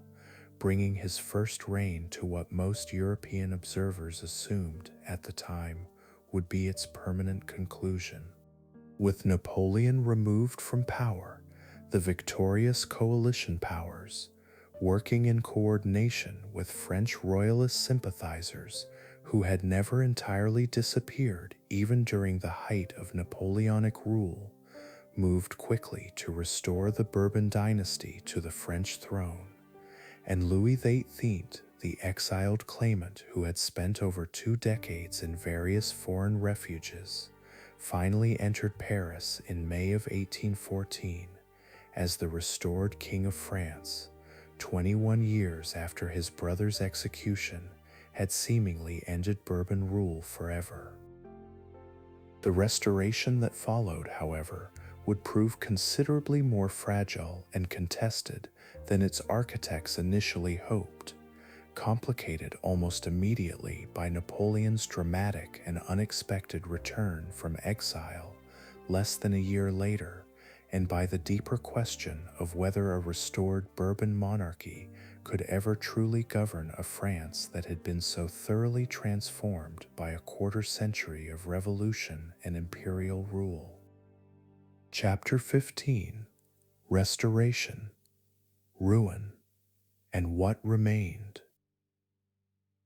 Louis XVI entered Paris in May of 1814 as a man acutely aware of the contradictions built into his own restoration. He owed his throne not to any domestic uprising in his favor, but to the armies of foreign coalition powers who had defeated Napoleon on the battlefield, and he understood, with a political realism his younger brother would conspicuously lack, that a restored Bourbon monarchy could not simply pretend the previous 25 years of revolution and empire had never happened. He issued a constitutional charter shortly after his return, preserving many of the legal and administrative changes the Revolution and Napoleon had introduced, including religious toleration, legal equality, and property rights secured through the redistribution of confiscated land, a pragmatic accommodation intended to reassure a French population deeply unwilling to surrender the gains of the previous quarter century. That accommodation faced an immediate and dramatic test less than a year into the Restoration, when Napoleon escaped his exile on Elba in February of 1815 and landed on the French coast, gathering support from soldiers and citizens alike as he marched toward Paris in what became known as the 100 Days. Louis XVI fled France once again rather than risk capture, and Napoleon reclaimed the imperial throne with startling ease, only to meet final and definitive defeat at the Battle of Waterloo in June of 1815 at the hands of a coalition force led by the Duke of Wellington and the Prussian General Blücher. This second, more conclusive collapse of Napoleonic rule allowed Louis XVIII to return to Paris for a second time, chastened by how quickly the first restoration had nearly unraveled and somewhat more committed, for the remainder of his reign, to the cautious, conciliatory approach that had briefly lapsed. Louis XVIII governed for 9 more years following this second restoration, navigating a political landscape sharply divided between ultra-royalists who wanted a full return to pre-revolutionary absolutism and moderate constitutionalists who insisted the charter's limitations on royal power be genuinely respected. He generally sided with moderation when he could, aware that the ultra-royalist faction's appetite for reversing revolutionary change risked provoking exactly the kind of renewed upheaval the fragile restoration could not survive. When he died childless in September of 1824, the throne passed to his younger brother, the Count of Artois, who took the throne as Charles III's and who possessed none of Louis XVIII's hard-won political caution. Charles X governed with an increasingly open nostalgia for the absolutist certainties of the pre-revolutionary monarchy, restoring symbolic prerogatives of the Catholic Church, compensating aristocratic families whose land had been confiscated during the Revolution, and surrounding himself with ultra-royalist ministers whose policies grew steadily more provocative to a French public that had, across 4 decades of upheaval, developed a political consciousness no longer willing to simply defer to royal authority. Matters came to a head in July of 1830 when Charles issued a set of ordinances suspending press freedom, dissolving a newly elected and unfavorable legislature, and further restricting the electoral franchise, a package of measures so transparently aimed at circumventing constitutional constraints that it triggered 3 days of popular uprising in Paris, remembered as the July Revolution. Charles X abdicated within days of the uprising, and rather than see the throne pass to his own line, the political settlement that followed instead elevated Louis Philippe, a member of the Junior Orleans branch of the Bourbon family, descended from Louis XIV's younger brother, who took power not as an absolute monarch claiming divine right, but explicitly as a constitutional July monarchy, a citizen king whose legitimacy rested on the support of the legislature and the propertied classes, rather than on traditional dynastic sanctity. This arrangement effectively ended the senior Bourbon line's direct rule over France, though the Orleans branch that replaced it remained, in the broadest genealogical sense, still part of the same extended royal family. Louis Philippe's own reign lasted 18 years before it too collapsed in the Revolution of 1848, giving way first to a short-lived Second Republic, and then, within a few years, to the Second Empire under Napoleon III, developments that moved French governance decisively away from any Bourbon restoration and toward the Republican and Bonapartist alternatives that would, with interruptions, define French political life for the remainder of the 19th century and beyond. No Bourbon of any branch would ever again sit upon the throne of France, and the senior line's claim survived only as a matter of private dynastic principle among royalist sympathizers who continued, for decades afterward, to debate the competing merits of Bourbon legitimist and Orleanist claimants to a throne that no longer existed in any political sense. While the French branch of the dynasty was working through this long, uneven collapse, the Spanish and Neapolitan branches faced their own severe trials during the same revolutionary and Napoleonic era. Charles IV of Spain, who had succeeded his capable father Charles III in 1788,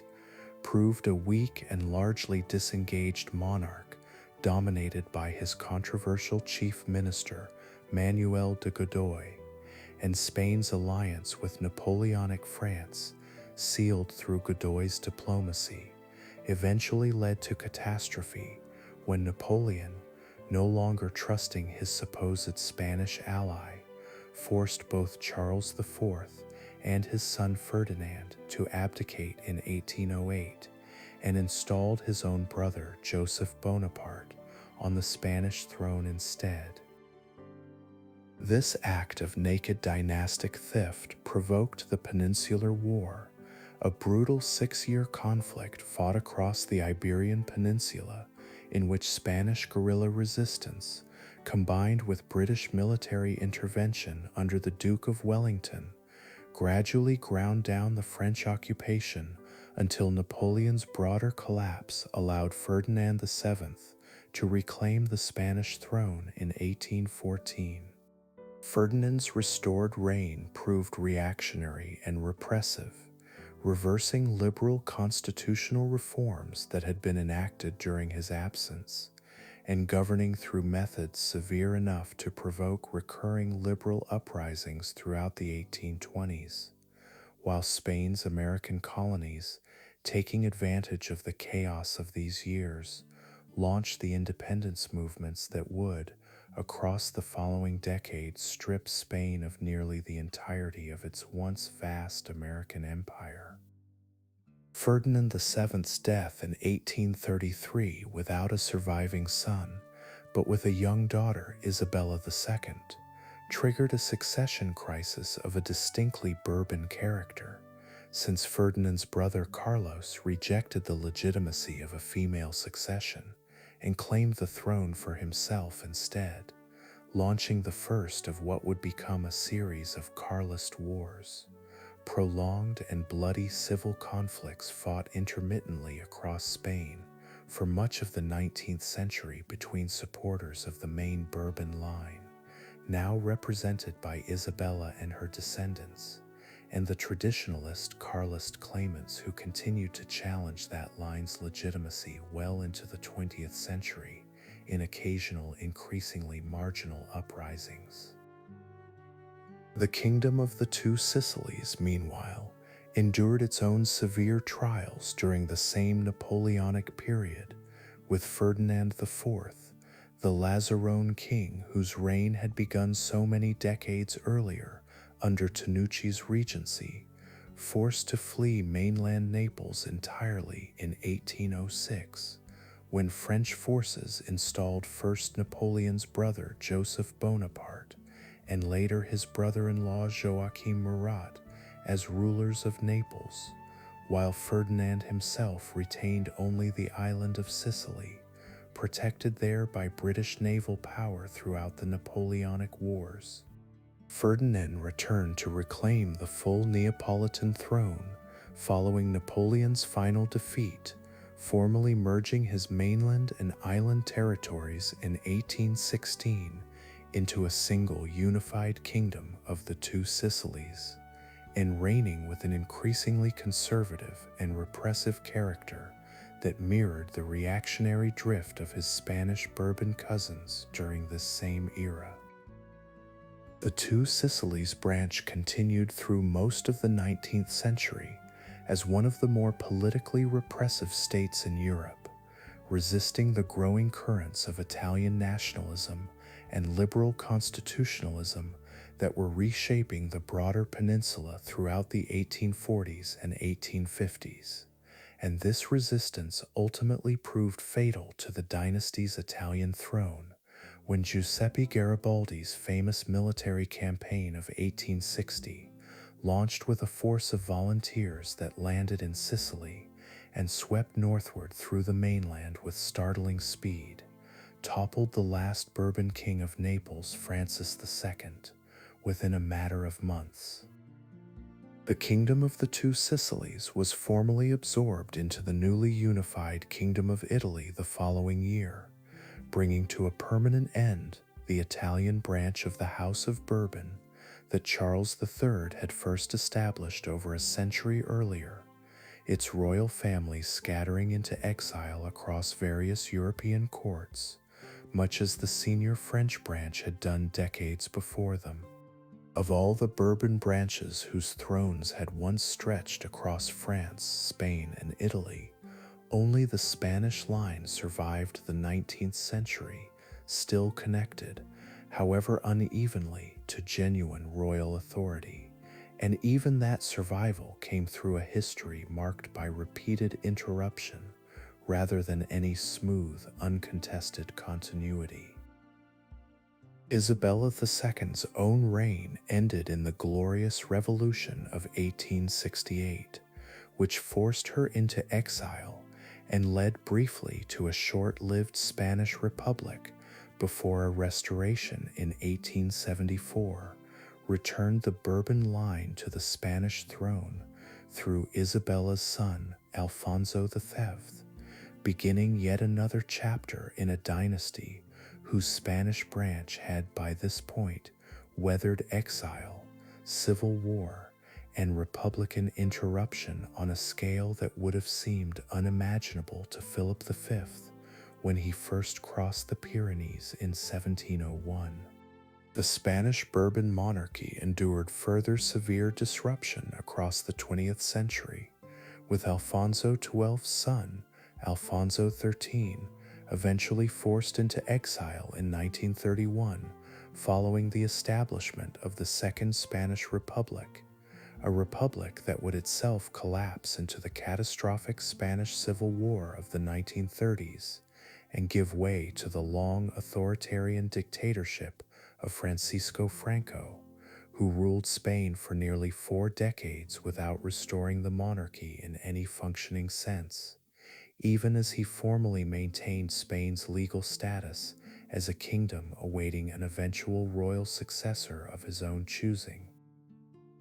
Franco's decision, made in the final years of his life, to designate Juan Carlos, grandson of the exiled Alfonso XIII,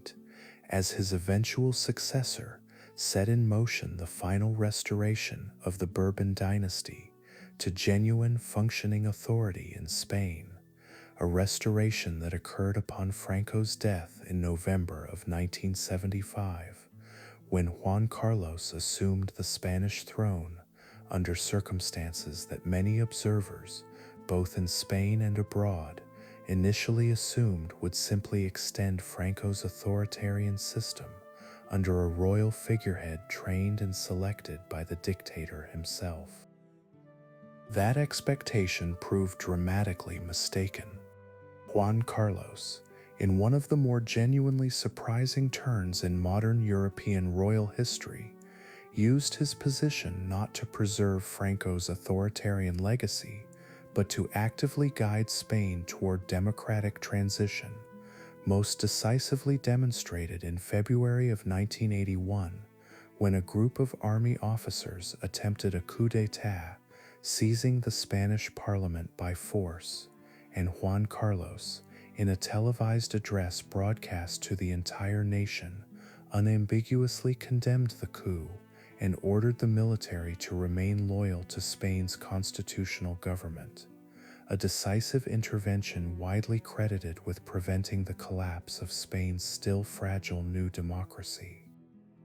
Juan Carlos reigned for nearly 4 decades, presiding over Spain's transformation into a stable constitutional democracy